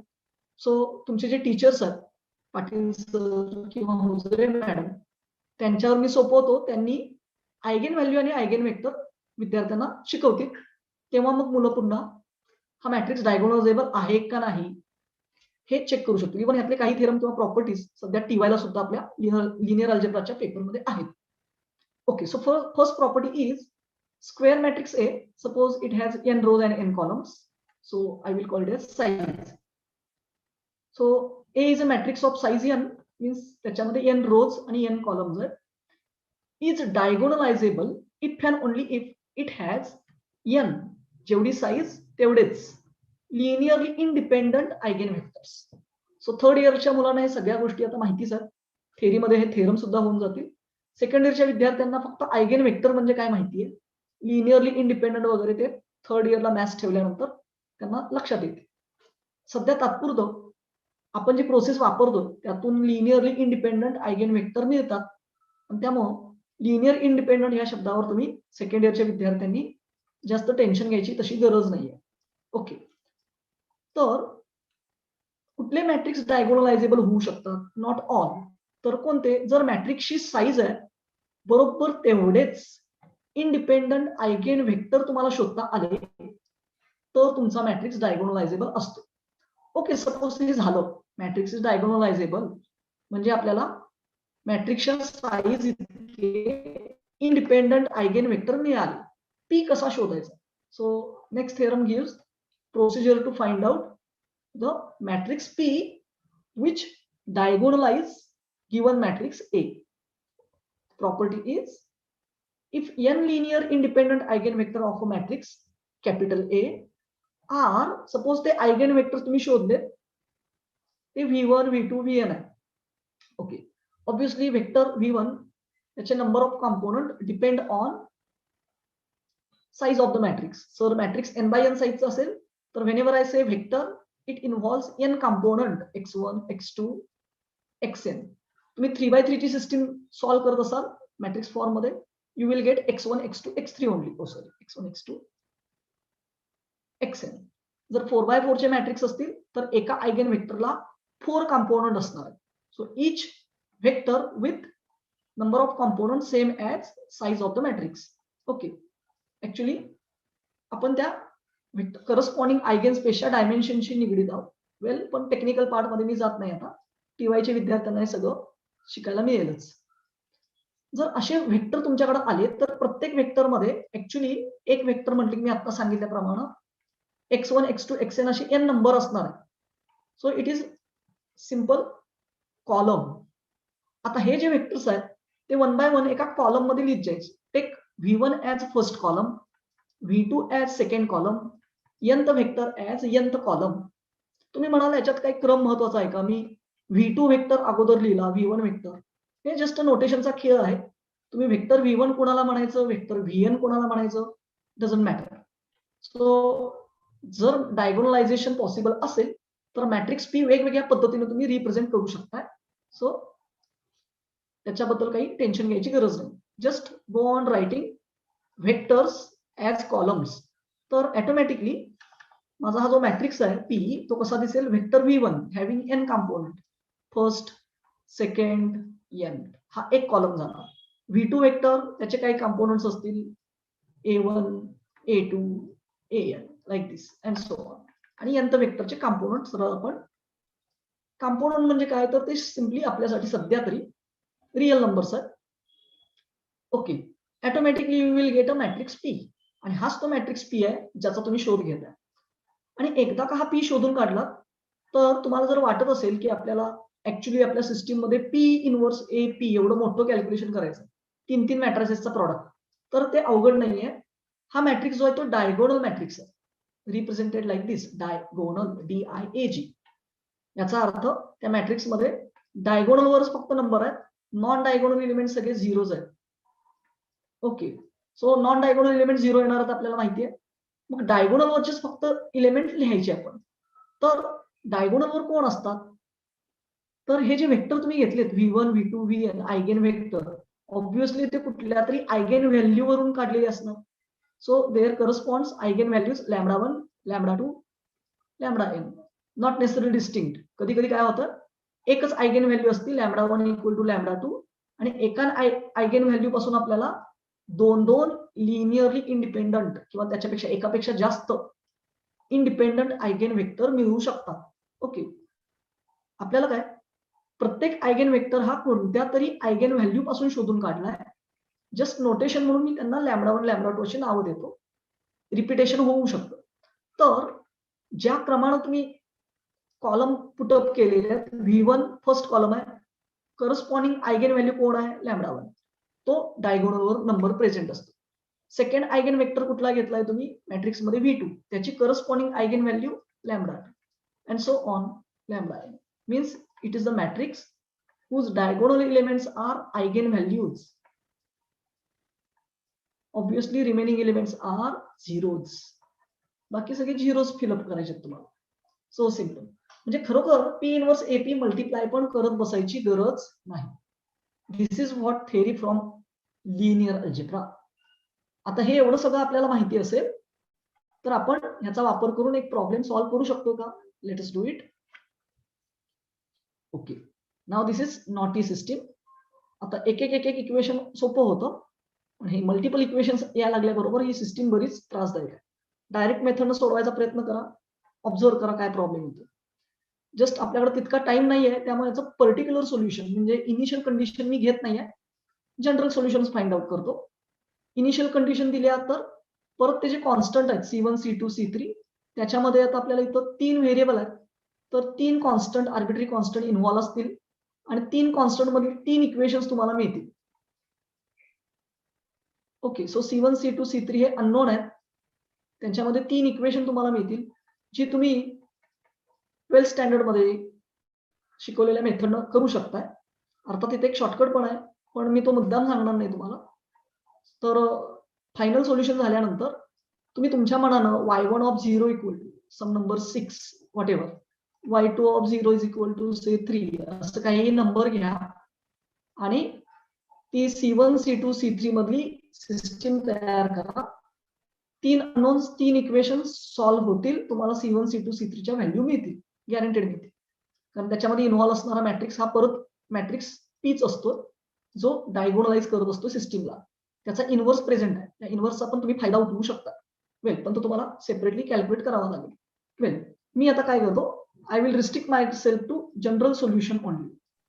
Again once again I have to write these equations in matrix form. बघा, पहिल्या स्टेप पासून लिनियर अल्जेब्रा स्टार्ट झाला. First representation. Now my matrix is coefficients are 3, 1, 1 in first equation in order as y1, y2, y3 appears. Second equation. Patil sir, आवाज ऐकू येतोय आणि screen दिसते ना व्यवस्थित? हा, yes sir. Let us continue. Second row coefficients are 1, 3, 1. And third equation 1, 1, 3 into जे actually आपल्याला शोधायचा तो वेक्टर म्हणजे functions y1, y2, y3. y1, y2, y3 each of them is function of x. तेच आपल्याला शोधून काढायचं. सो आपला आन्सर म्हणजे y1 इक्वल टू काहीतरी function of x, y2 equal to some function of x. बघूया शोधून. This is our matrix A. आता ऑलरेडी मी मगाशी दाखवल्याप्रमाणे याच्यामध्ये y equal to this is of the form y dash is equal to a into y. So आता मी काही सगळ्या गोष्टी करत नाही. By putting y equal to PU, already आपण मगाशी बघितलं की सिस्टीम रिड्यूस कशी होती. मिडल कॅल्क्युलेशन मी आता दाखवत नाही. We get finally u dash is equal to P inverse AP. That is our diagonal matrix. This is P inverse AP into U. आता U हा एक नवीन वेक्टर आहे, जो जुने डिपेंडंट व्हेरिएबल y च्या जागी आपण मुद्दाम आणलेला आहे to make this system simple. U मधले जे मेंबर्स आहेत, U ह्या वेक्टर मधले, सो D इज अ मॅट्रिक्स, आणि U मधले जे फंक्शन्स आहेत त्यांना नावं देऊया U1, U2. सध्या 3च आहेत, so only 3 are sufficient. U1, U2, U3. Okay. So आता पहिलं काम आपलं आहे मॅट्रिक्स P शोधून काढणं. त्यावरून आपल्याला P इनवर्स AP कसा असतो मी मगाशी शिकवलं. सिम्पली डायगोनली आपल्याला आयगेन व्हॅल्यूज पुटअप करायचे आहेत. म्हणजे आपल्याला आयगेन व्हॅल्यूज लागणार, आयगेन वेक्टर्स लागणार. Eigen vector will form this matrix P, आणि आयगेन व्हॅल्यूज जे आहेत त्या डायगोनली पुटअप केल्या की आपल्याला मॅट्रिक्स मिळेल D. इतकं सिंपल आहे. ही आपली कन्वर्ट होणारी सिस्टीम आहे number 2, and this is original system number 1.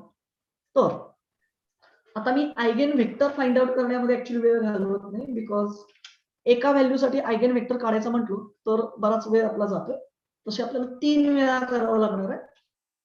Only I will find out eigen values. आणि ऍक्च्युअली तुम्ही आता बघितलं की D हा मॅट्रिक्स डिटरमाइन करण्यासाठी खरोखर तो मॅट्रिक्स P माहिती असायची काही गरज नाही. P inverse AP which is equal to D आपण डायरेक्टली लिहू शकतो. सो तात्पुरता आपण तो शॉर्टकट यूज करू. ओके. तर आयगेन व्हॅल्यू फाइंड आउट करण्यासाठी सेकंड इयर आणि थर्ड इयरच्या मुलांना माहिती आहे, first we have to determine characteristic equation. Short मध्ये मी लिहितो. कॅरेक्टरिस्टिक इक्वेशन काय असेल मॅट्रिक्स A चं, तुम्हाला तुमच्या टीचरांनी फॉर्म्युला दिलाच असेल. Let us denote eigen values by lambda. Then 3 by 3 चा मॅट्रिक्स असेल. It's a monic polynomial starting with lambda cube, मॅट्रिक्सची साईज 3x3 आहे, lambda cube, alternate plus minus, lambda square, lambda and finally determinant. Okay, so ह्या ठिकाणी तुम्हाला शिकवल्याप्रमाणे जर शिकवलं असेल, अदरवाईज मी सांगतोय म्हणून आता हा जो नंबर असेल लॅम्बडा स्क्वेअरचा coefficient, it is trace of the matrix, sum of diagonal numbers 3 + 3 + 3 9. Okay, त्यानंतर लॅम्बडासाठी इथं sum of minors of diagonal element. Diagonal element आहेत first row first column, second row second column, third row third column. प्रत्येकाचे minor काढा. एक मी करून दाखवतो. फर्स्ट रो फर्स्ट कॉलमचा minor, delete first row and first column. जो remaining sub matrix आहे 3 1 1 3, त्याचा डिटर्मिनंट घ्या. 3 3 9, 9 - 1 8. आणि तुम्ही ऑब्झर्व करा, मी मॅट्रिक्स मुद्दाम सिंपल घेतलेला आहे जेणेकरून मायनर्स कॅल्क्युलेट करणं तुम्हाला सोपं होईल. बाकीचे तिन्ही उरलेले दोन्ही मायनर, मायनर ऑफ 2 2 आणि minor of third row third column, ते पण सेमच येतील 8 8. ह्या सगळ्या मायनरशी करायची बेरीज. इतर मॅट्रिक्स मध्ये असं काही होत नाहीये, त्यामुळं असं काही हा फॉर्म्युला नव्हे. एक मायनर 8 आला की सगळे पण मायनर 8च असतं. This is not the case, this is special case. So example वेळेत आठवावं म्हणून मी केलेलं आहे. सो 8 + 8 + 8 24. आणि finally determinant of this matrix, जो मी इथं तुमच्याकरता डायरेक्ट कॅल्क्युलेट करून ठेवलेला आहे, डिटर्मिनंट इज 20. तो पण तुम्हाला इझिली कॅल्क्युलेट करता. सो आतापर्यंत कुठलंही नवीन टेक्निक आपण काही वापरलेलं नाहीये. सगळ्या गोष्टी ह्या 12th स्टँडर्ड मध्ये आपल्याला झालेल्या आहेत. ओके, हा, ह्याच्या पुढे मात्र आता हे कॅरेक्टरिस्टिक इक्वेशन तुम्हाला सोडवावं लागेल. Use method of partial fraction. एक रूट गेस करा. 1 root is lambda is equal to 2. आणि त्याच्यातून मग रिमेनिंग फॅक्टर मला असा मिळतो. सिंथेटिक डिव्हिजन मी हे केलेलं आहे. रिमेनिंग फॅक्टर मला मिळाला लॅम्बडा स्क्वेअर -7 लॅम्बडा + 10 = 0. आणि सेकंड जो फॅक्टर आहे इट इज क्वाड्रॅटिक. तो परत तुम्ही फॅक्टराइज करू शकता इंटू लिनियर फॅक्टर्स. 10 चे असे फॅक्टर पाडा की ऍडिशन 7 येईल. 5 2s are, I will get this. So I will get eigenvalues. Lambda is equal to 2. Again lambda equal to 2. No matter, doesn't matter. Let us write repeatedly. Lambda equal to 5. So दोन eigenvalue या repeat झालेले आहेत. म्हणजे actually आपल्याकडं तशा दोनच eigenvalue 2 आणि 5. मॅट्रिक्सचा 3x3 साईजचा आहे. ह्याच्यापासून एक आयगेन वेक्टर मिळेल, दुसऱ्यापासून दुसरा आयगेन वेक्टर मिळेल, v1 v2. तिसरा कुठे आहे? 3 असल्याशिवाय डायगोनलाइज होत नाही. तर मगाशी जे मी तुम्हाला सांगितलं की एकच आयगेन व्हॅल्यू कधी कधी मोर दॅन 1 आयगेन वेक्टर देऊ शकते. वेल, पण आपल्याकडे तितका सगळा टाइम नाहीये आयगेन वेक्टर फाइंड आउट करण्यासाठी. फक्त मी काय करायचंय तेवढंच सांगेन. a minus lambda I into capital X, where capital X is x y z किंवा x1 x2 x3 तुम्हाला जे हवं ते घ्या व्हेरिएबल्स. आणि ही होमोजिनियस सिस्टीम आहे ऑफ लिनियर इक्वेशन. सेकंड इयरच्या मुलांना हे पण कसं सोडवायचं by using Gauss elimination method वगैरे झालेलं आहे. तर a minus lambda I matrix मध्ये 1 by 1 lambda equal to 2 put up करा आणि ही सिस्टीम सॉल्व्ह करा. सिस्टीम सॉल्व्ह करणार म्हणजे तुम्हाला x उत्तर मिळणार, x1 x2 x3 equal to ते जे काय असेल that is eigen vector. So मी आता सगळी कॅल्क्युलेशन्स दाखवत नाही, डायरेक्ट तुमच्यासाठी लॅम्बडा इक्वल टू 2 आणि लॅम्बडा इक्वल टू 5 चे आयगेन वेक्टर लिहितो. रिपीटेड आयगेन व्हॅल्यू आहे 2, ती जराशी बाजूला ठेवू. फर्स्ट लॅम्बडा इक्वल टू 5 चा आयगेन वेक्टर लिहितो. When lambda equal to 5 corresponding eigenvector is EV eigenvector. मी म्हटल्याप्रमाणे त्याला x असं पण नाव देऊ शकतो. x मी त्याला म्हणतो v आणि फर्स्ट आयगेन व्हॅल्यू साठी आहे v1. v1 is equal to आपल्याला आन्सर मिळेल सिस्टीम सॉल्व्ह केल्यानंतर. नेहमी आयगेन व्हेक्टर जे तुम्ही शोधताय ती जी सिस्टीम तयार होती होमोजिनियस सिस्टीम, होमोजिनियस सिस्टीमला सोल्युशन नाही असं कधी होत नाही. You always get solution.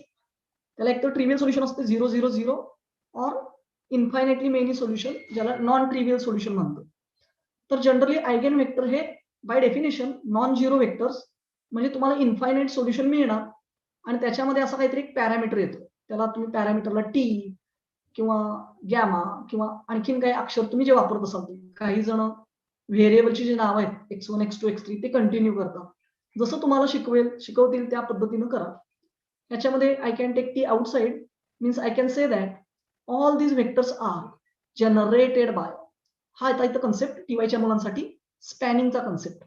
1 1 1 vector पासून स्पॅन होणारे सगळे आयगेन वेक्टर्स आहेत corresponding to eigen value lambda. जसं तुम्ही टी चेंज कराल you will get different eigenvector. So we take simplest value of t is equal to 1 च घेऊ आपण, आणि corresponding eigenvector will be 1 1 1 only. असंच लॅम्बडा इक्वल टू 2 साठी जर मी eigenvector फाइंड आउट केले तर मला एका eigenvalue पासून 2 eigenvector मिळतात. In fact, I get solution like this. Let me call the solution as x. तर त्याच्यामध्ये 2 पॅरामीटर येतात, 2 फ्री व्हेरिएबल येतात, t1 आणि t2, -t1 -t2, t1 आणि थर्ड रो मध्ये t3. ह्याच्यानंतर याचं ब्रेकिंग आपण t1 कंपोनेंट असणारे सगळे एकत्र -t1 t1 आणि थर्ड रो मध्ये t1 ऍबसेंट आहे 0 t1 प्लस t2 असणारे सेपरेट -t2, सेकंड रो मध्ये t2 ऍबसेंट आहे, थर्ड रो मध्ये t2 आहे. आणि परत मगाशी दाखवलं तसं आता हा वेक्टर कोणापासून स्पॅन होतोय, टेक t1 कॉमन, -1 1 0 आणि take t2 common, -1 0 1. So these two vectors spans eigenspace of corresponding to eigenvalue lambda. Okay, so हा आपल्याला इनडायरेक्टली आयगेनस्पेस मिळाला. ऍज अ पर्टिक्युलर केस मला फक्त ह्यातले हे 2 आयगेन वेक्टर पाहिजे आहेत जे बेसिस फॉर्म करतात. तसे t1 आणि t2 ला कोणतेही व्हॅल्यू 2 वेगवेगळे आयगेन वेक्टर जनरेट करू शकतो. v2 -1 1 0 हा एक घेतो आणि v3 बेसिस मधलेच घेऊया मुद्दाम -1 0 1. असे आपल्याला 3 v1 v2 आणि v3 इंडिपेंडंट आयगेन वेक्टर मिळाले. इंडिपेंडन्सी टेस्ट करायची असेल तर टीवायची मुलं सहज चेक करू शकतात. बाकीच्या विद्यार्थ्यांनी तात्पुरतं माझ्यावर विश्वास ठेवा. हे इंडिपेंडंट आयगेन वेक्टर आपल्याला मिळतात. ही जी प्रोसेस आपण करतो त्याच्यामध्ये जेवढी मॅट्रिक्सची साईज आहे 3x3 चा मॅट्रिक्स होता आपला, बरोबर तेवढे 3 आयगेन वेक्टर मला मिळाले. Means this matrix is diagonalizable. आणि डायगोनलाइज करणारा मॅट्रिक्स कसा तयार करायचा, सो थेरी सेज जे वेक्टर तुम्हाला मिळालेत v1 v2 v3 ते 1 by 1 तुम्ही कॉलम वाईज पुटअप करा. Observe what is our first vector v1 1 1 1. Take it as first column 1 1 1. Second column vector v2 घेऊ. फक्त क्रम लक्षात ठेवा, कोणत्या क्रमाने तुम्ही वेक्टर घेताय त्याच क्रमाने पुढे आयगेन व्हॅल्यू पण आपल्याला लिहायचे. Third vector is -1 0 1. आणि अकॉर्डिंगली ह्याच्यावरून P इनवर्स AP हा मॅट्रिक्स कसा लिहायचा, it is diagonal matrix. Simple diagonal matrix means त्याचे नॉन डायगोनल एलिमेंट जे आहेत हे 6 ते 0 असतील. फक्त 3 डायगोनल एंट्री आपल्याला लिहायच्या. त्या दुसऱ्या तिसऱ्या काय नसून ज्या आयगेन वेक्टर तुम्ही घेताय कॉलम मध्ये त्याची करस्पॉन्डिंग आयगेन व्हॅल्यू घ्यावी लागते. सो आपण फर्स्ट कॉलम मध्ये v1 आयगेन वेक्टर घेतला, its corresponding eigenvalue is 5. So first diagonal number is 5. So in this product, first diagonal number is going to be 5. Second vector आपण घेतला v2 आणि third v3. v2 आणि v3 both corresponds to the eigenvalue 2. हे दोन्हीसाठी येणार 2 2. झालं. P inverse AP चा आपल्याला आन्सर मिळाला. आता एकदा का हा मॅट्रिक्स D आपल्याला माहिती झाला, आपण नवीन फॉर्म अप झालेली system u dash is equal to du ही सॉल्व करू शकतो. Where matrix D is 5 2 2 diagonally. आताच आपण फाइंड आउट केला. बघा P चा कुठं उल्लेख पण आपल्याला करावा लागत नाही. आणि फंक्शन्स आहेत u1 u2 u3. u dash is u1 dash u2 dash u3 dash. बघा म्हणजे पुन्हा आगाऊपणा करणारं जे काही सिस्टीम होती y dash is equal to ay, आपण ती अशी रिड्यूस केली की ती सिंपल झाली.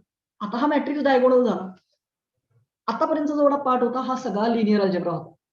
आता परत तुम्ही सिंपल डिफरन्शियल इक्वेशन मध्ये कन्वर्ट केला सिस्टीमला. 1 by 1 एक एक इक्वेशन मी लिहितो. u1 dash is equal to first row first column कला multiply 5 times u1 plus 0 times u2, no need to write, plus 0 u3 येणारच नाही. Similarly, second equation u2 dash is equal to second row. Here is only one column, u1, u2, u3. 0 u1, 2 u2, 0 u3. आणि u3 dash is equal to 0 u1, third row घ्या, 0 0 2. फक्त 2 coefficient असणारा u3 third तेवढा present. आणि हे कसे सोडवायचे तुम्ही बघितलंच मगाशी. ह्याचा आन्सर डिपेंडंट व्हेरिएबल आता u आहे, u1 is equal to some arbitrary constant into e raised to number 5x. u2 is equal to some arbitrary constant e raised to coefficient a is 2. Some arbitrary, sorry, u3 is equal to some arbitrary constant e raised to number is 2 again. So we get the solution. पण हे reduce झालेल्या सिस्टीमचं solution आहे. पण आपली original system in terms of variable y आणि x आहे. Means परत आपल्याला y मध्ये कन्वर्ट करावं लागेल. What is the substitution? y is equal to pu, where p is the matrix आपण शोधून काढलेला आहे. मॅट्रिक्स p कसा होता? जस्ट बॅक पेज वर जाऊ. First column 1 1 1, second column -1 1 0, third column -1 0 1. Okay, 1 1 1 माझ्याकडे येस -1 1 0 आणि -1 0 1 into matrix U means u1 u2 u3. Sorry, reverse केला आपण. U is equal to, what was the substitution? Y is equal to P, correct. Y is equal to P.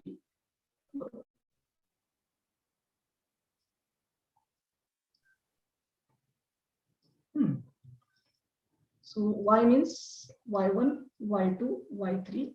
Again, simple matrix multiplication gives me, मला first पाहिजे Y1 means first row, first column.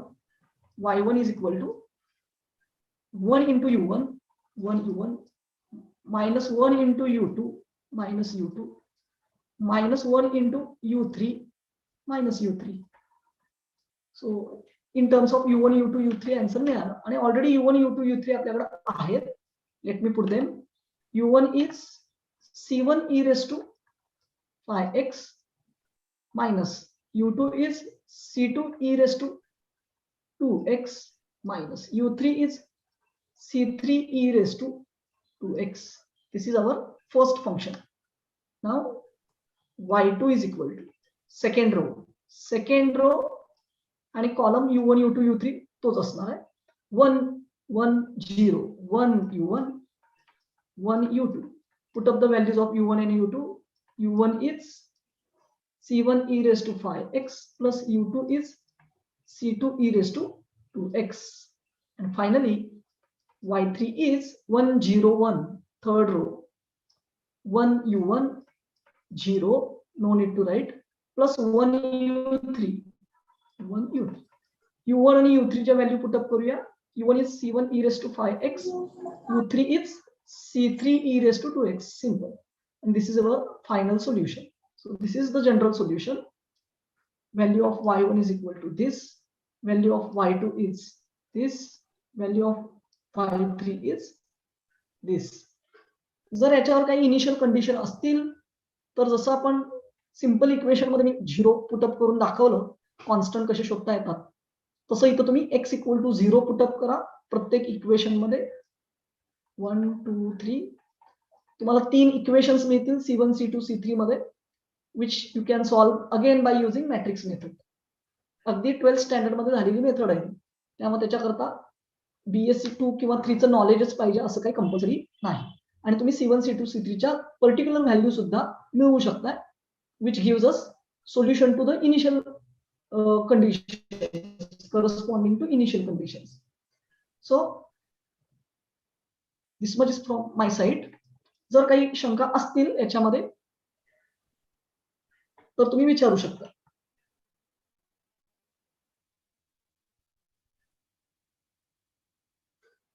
So आपण बघितलं की कशा पद्धतीनं linear algebra मधले concept, eigen values, eigen vectors आणि correspondingly diagonalisation process ती आपल्या प्रॉब्लेमला सिंपल प्रॉब्लेम मध्ये कन्वर्ट करून देते. त्याच्यानंतर मग आपण तो रुटीन मेथडनी सॉल्व्ह करू शकतो. Okay Patil sir. Okay sir बोला. हा, काही शंका असतील विद्यार्थ्यांना तर विचारू शकतो. Okay. If anyone have a question or query, please ask, sir.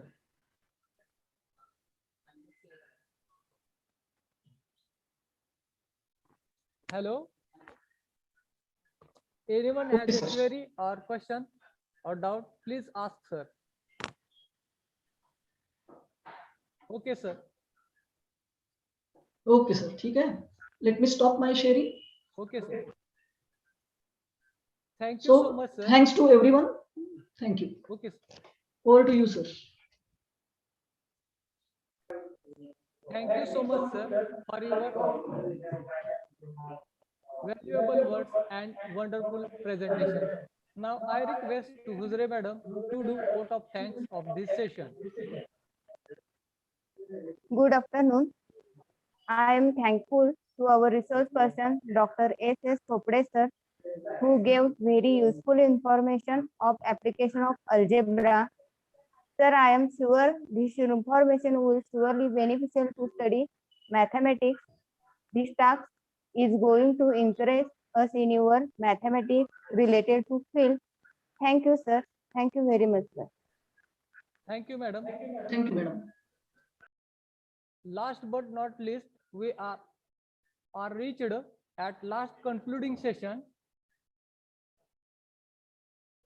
All respected and most valued invited guests very nicely presented information about application of algebra. It is very helpful information for studying algebra and its application. In first session, Dr. Sachin Balla explained various application of algebra in general in in physics, chemistry, in engineering field also.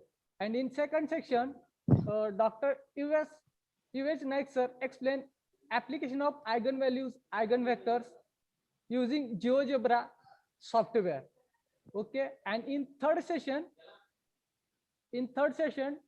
Dr. S.S. Kopde sir explained what is meant by eigenvalues, eigenvectors, and how to use the eigenvalues and eigenvectors to solve system of linear differential equation. Okay, thank you.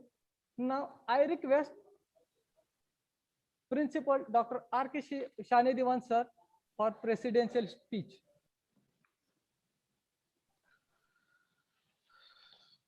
धन्यवाद मित्रांनो. सकाळी 10 वाजल्यापासून आपल्या इथल्या mathematics कार्यशाळेचा संपूर्ण प्रवास जो आहे तो प्रवास सुरू आहे.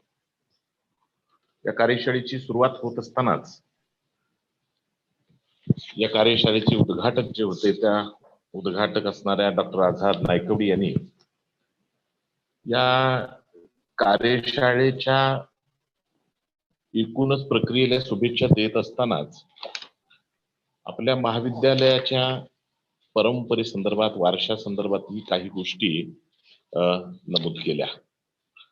खरं तर आझाद नायकवडी यांनी या निमित्तानं आपलं कर्तव्य जे आहे ते कर्तव्य काय आहे आणि विद्यार्थ्यांप्रती असणारी आपली भावना कशा पद्धतीची असायला हवी याच सुतोवाच नकळतपणे त्यांनी या माध्यमातून केलेलं होतं. मला विशेष आनंद या गोष्टीचा आहे. आज आपण ही कार्यशाळा घेत असताना की ऍप्लिकेशन ऑफ अल्जेब्रा या विषयाच्या अनुषंगानं जे तिन्ही व्यक्ती किंवा रिसोर्स पर्सन, साधन व्यक्ती आपण जे काही बोलवलेले होते त्या साधन व्यक्तीने अतिशय महत्वाची अशी मांडणी या निमित्तानं आमच्या सर्व विद्यार्थ्यांच्या समोर केलेली आहे. खरं तर माझ्या कार्यबाहुल्यामुळं काही काळ मला आपल्या या संपूर्ण कार्यशाळेमध्ये सहभागी होता येणं शक्य झालं नाही. पण जेवढ्या काही गोष्टी मी ऐकत होतो, म्हणजे मला एका गोष्टीचा विशेष आनंद या आहे की 12वी पर्यंत मी ही सायन्सचा विद्यार्थी आणि मला चांगलं आठवतं की मॅथमॅटिक्स हा विषय जो आहे तो विषय त्या काळामध्ये माझाही होता. नंतरच्या टप्प्यामध्ये सगळ्या गोष्टी बदलत गेल्या आणि सायन्स किंवा विज्ञानापासून थोडासा मी बाजूला गेलो, पर्यायानं मॅथमॅटिक्स पासूनही थोडंसं बाजूला मला जावं लागलं. पण त्या संदर्भामध्ये म्हणजे विज्ञानाच्या संदर्भामधली असणारी ओढ जी आहे ती ओढ मात्र सातत्यानं माझ्या मनात राहिली होती आणि त्याचाच परिणाम असेल की आपल्या महाविद्यालयामध्ये ज्या काही कार्यशाळा आपण 4 घेणार आहोत त्यातल्या 2 कार्यशाळा या सायन्स विभागाला आपण दिलेल्या आहेत. आणि त्यातली ही पहिली कार्यशाळा जी आहे ती पहिली कार्यशाळा जवळजवळ 3.25 तास आपण या माध्यमातून वेगवेगळ्या विषयावरची चर्चा जी आहे ती चर्चा करू शकला. अल्जेब्रा म्हणजे काय, त्याचा वापर कसा होतो, तो वेगवेगळ्या क्षेत्रामध्ये आपण कशा पद्धतीनं त्याचं उपयोजन करू शकतो याची माहिती अगदी सुरुवातीच्या टप्प्यामध्येच डॉक्टर एस बी बल्लाळ सरांनी या ठिकाणी दिली. खरं तर कीनोट स्पीकर जो असतो तो खऱ्या अर्थानं संपूर्ण कार्यशाळेची दिशा ठरवण्याचं काम करत असतो आणि मला निश्चितपणे त्यांनी जे काही इथं मांडणी केलेली होती त्या मांडणीच्या माध्यमातून मला निश्चितपणे विश्वास होता की पुढचे दोन्ही आपले जे रिसोर्स पर्सन आहेत ते त्याच दिशेनं त्यांची मांडणी जी आहे ते पुढच्या टप्प्यामध्ये घेऊन जातील. दुसरं सेशन जे होतं ते नाईक सरांच्या माध्यमातून आपल्या समोर आलं. डॉक्टर नाईक यांनी matrix, is in value, is in vector यांची अगदी सोप्या शब्दामध्ये मांडणी केलेलं आपण बघितलं. म्हणजे मी ते बघत होतो, एक 5-10 मिनिटाचा वेळ मी त्यासाठी घेतलेला होता आणि वेगवेगळी उदाहरणं देऊ. खरं तर आपल्या इथं ज्या काही कार्यशाळा झाल्या त्या कार्यशाळांचं एक मोठं वैशिष्ट्यच आहे की रिसोर्स पर्सनच्या माध्यमातून पीपीटी आल्या आणि त्याच्या माध्यमातून वेगवेगळ्या स्वरूपाची उदाहरणं सुद्धा येत गेली आणि इथंही आज नाईक सरांनी हे ज्या पद्धतीनं प्रेझेंटेशन केलं ते अतिशय महत्वाचं होतं. म्हणजे जिओमेट्रिकल ग्राफ प्रेझेंट करीत करीत त्यांनी आपली मांडणी जी आहे ती मांडणी या ठिकाणी केली. तिसरा सेशन जो होता खोपडे सरांचा, या खोपडे सरांच्या सेशन मध्ये मी बराच काळ मला वाटतंय हे सगळं बघत होतो आणि डिफरन्शियल इक्वेशन्स म्हणजे सोडवण्यासाठी मॅट्रिक्स कशा पद्धतीनं आपण वापरू शकतो याची त्यांनी अनेक उदाहरणं तुमच्या समोर आणि विद्यार्थ्यांच्या समोर ठेवली. म्हणजे विशेषतः 3ऱ्या वर्षाचे जे विद्यार्थी आहेत या विद्यार्थ्यांना उपयोगी पडतील अशा पद्धतीच्या कन्सेप्ट या मॅट्रिक्सच्या त्यांनी या ठिकाणी एक्सप्लेन करून सांगितल्या. म्हणजे एकंदरीत जो प्रवास बल्लाळ सरांच्या माध्यमातून सुरू झालेला होता तो प्रवास जो आहे तो खोपडे सरांपर्यंत अतिशय चढत्या गतीनं आणि चढत्या श्रेणीमध्ये या वर्गशाळेच्या निमित्तानं कार्यशाळेच्या निमित्तानं या ठिकाणी आला. मी निश्चितपणे समाधानी या पद्धतीत या कार्यशाळेच्या अनुषंगानं आहे. तर या कार्यशाळेच्या बरोबरच आणखी एक गोष्ट मला या ठिकाणी सांगावीशी वाटते की गेल्या आठवड्यामध्ये मॅथमॅटिक्स विभागानं 2 गोष्टी केल्या. एक तर सगळ्यात महत्वाचं 21 तारखेला एक नॅशनल वेबिनार जो आहे तो घेतला आणि नॅशनल वेबिनार मध्ये ही खूप चांगल्या पद्धतीची मांडणी वेगवेगळ्या वक्त्यांनी त्या ठिकाणी केलेली होती आणि आज जे आहे तो ही कार्यशाळा ही आपल्या अग्रणीच्या माध्यमातून झाली. मर्यादित स्वरूपाची साधन सामग्री असताना देखील रणजित पाटील असतील, प्रियांका हुजरे असतील यांनी खूप चांगल्या पद्धतीनं रिसोर्स पर्सन जे आहेत त्यांच्याशी संपर्क साधला आणि त्यांचं मार्गदर्शन विद्यार्थ्यांना व्हावं या दृष्टिकोनातून अतिशय गंभीरपणे प्रयत्न केले. हे मला या ठिकाणी आवर्जून नमूद करावं असं वाटतं. या संपूर्ण प्रक्रियेमध्ये उल्पे सरांनी खूप चांगल्या पद्धतीनं तांत्रिक सहकार्य जे आहे ते तांत्रिक सहकार्य केलं. म्हणजे हळूहळू आपण टेक्नॉसॉवी होत चाललेलो आहोत. अनेक मर्यादा असतील, आमच्या विद्यार्थ्यांच्याही मर्यादा असतील, पण हळूहळू आपल्याला या सगळ्या प्रक्रियेमध्ये सकारात्मक पद्धतीने जायला हवं आणि ती सकारात्मकता या कार्यशाळेच्या निमित्तानेही आपल्या नजरेसमोर आली. मी आपल्या सर्वांचं, त्याचबरोबर बल्लाळ सर असतील, नाईक सर असतील, खोपडे सर असतील, यांचंही अगदी मनपूर्वक अभिनंदन करतो, आभार मानतो आणि ही कार्यशाळा यशस्वी करण्यामध्ये रणजित पाटील, प्रियंका हुजरे, उल्पे सर यांनी ज्या पद्धतीचं योगदान दिलेलं आहे त्या पद्धतीत त्यांचंही मनपूर्वक अभिनंदन करून मी या ठिकाणी थांबतो. धन्यवाद. जय हिंद, जय Maharashtra. Thank you, sir. Now, at the end of today's workshop, I request to Syed Madam to propose vote of thanks. Good afternoon, honorable trustees and chairman, respected principal and most valued invited guest, and most importantly, our audience. I am here to propose a vote of thanks. First, on behalf of Shri Shahu Chhatrapati Shikshan Sanstha, Shri Shahaji Chhatrapati Mahavidyalay and Department of Mathematics, I would like to propose vote of thanks to our keynote speaker, Dr. S.B. Ballal sir. Thank you, sir. Thank you very much. You has given very niceful and useful information about the application of algebra. Now, I would like to thank Dr. U.H. Naik sir for gracing today's workshop excellently and making workshop interesting by presenting geometrical graphs of matrix. Thank you very much, sir. I would like to thank Dr. S.S. Khopde, sir. Thank you very much, sir, for this intellectual talk. The application of algebra that you explain in your session is really useful for us. Thank you very much. I also wish to express my gratitude to our principal, Dr. R.K. Shanedivan, sir, for his support and for his for standing with us as pillar of strength. Thank you, sir. I would like to extend a special thank to our Dr. Azad Naikodi, sir, member of Lead College Committee, for guiding us. Thank you, sir. I would like to thank Shri S.D. Aprat, sir, coordinator, Shri Shivaji University Lead College Committee. I would like to thank Dr. N.S. Zadav, sir, IQAC coordinator, for his untiring efforts.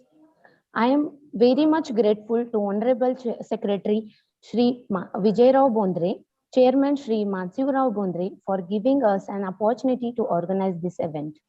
I would like to thank our Registrar Shri Ravindra Bhosle and Office Superintendent Shri Manish Bhosle for their guidance and support.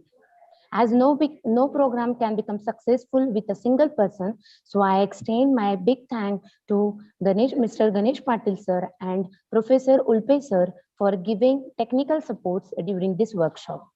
I would like to extend a special thank to Dr. Raj Birje sir. Thank you, sir. Finally, I would like to record my sincere thanks to wonderful audience, all teaching, non-teaching staff, and my dear students. Thank you very much for your cooperation. Thank you. With this, I, Ranjit Patil, take your leave. Thank you.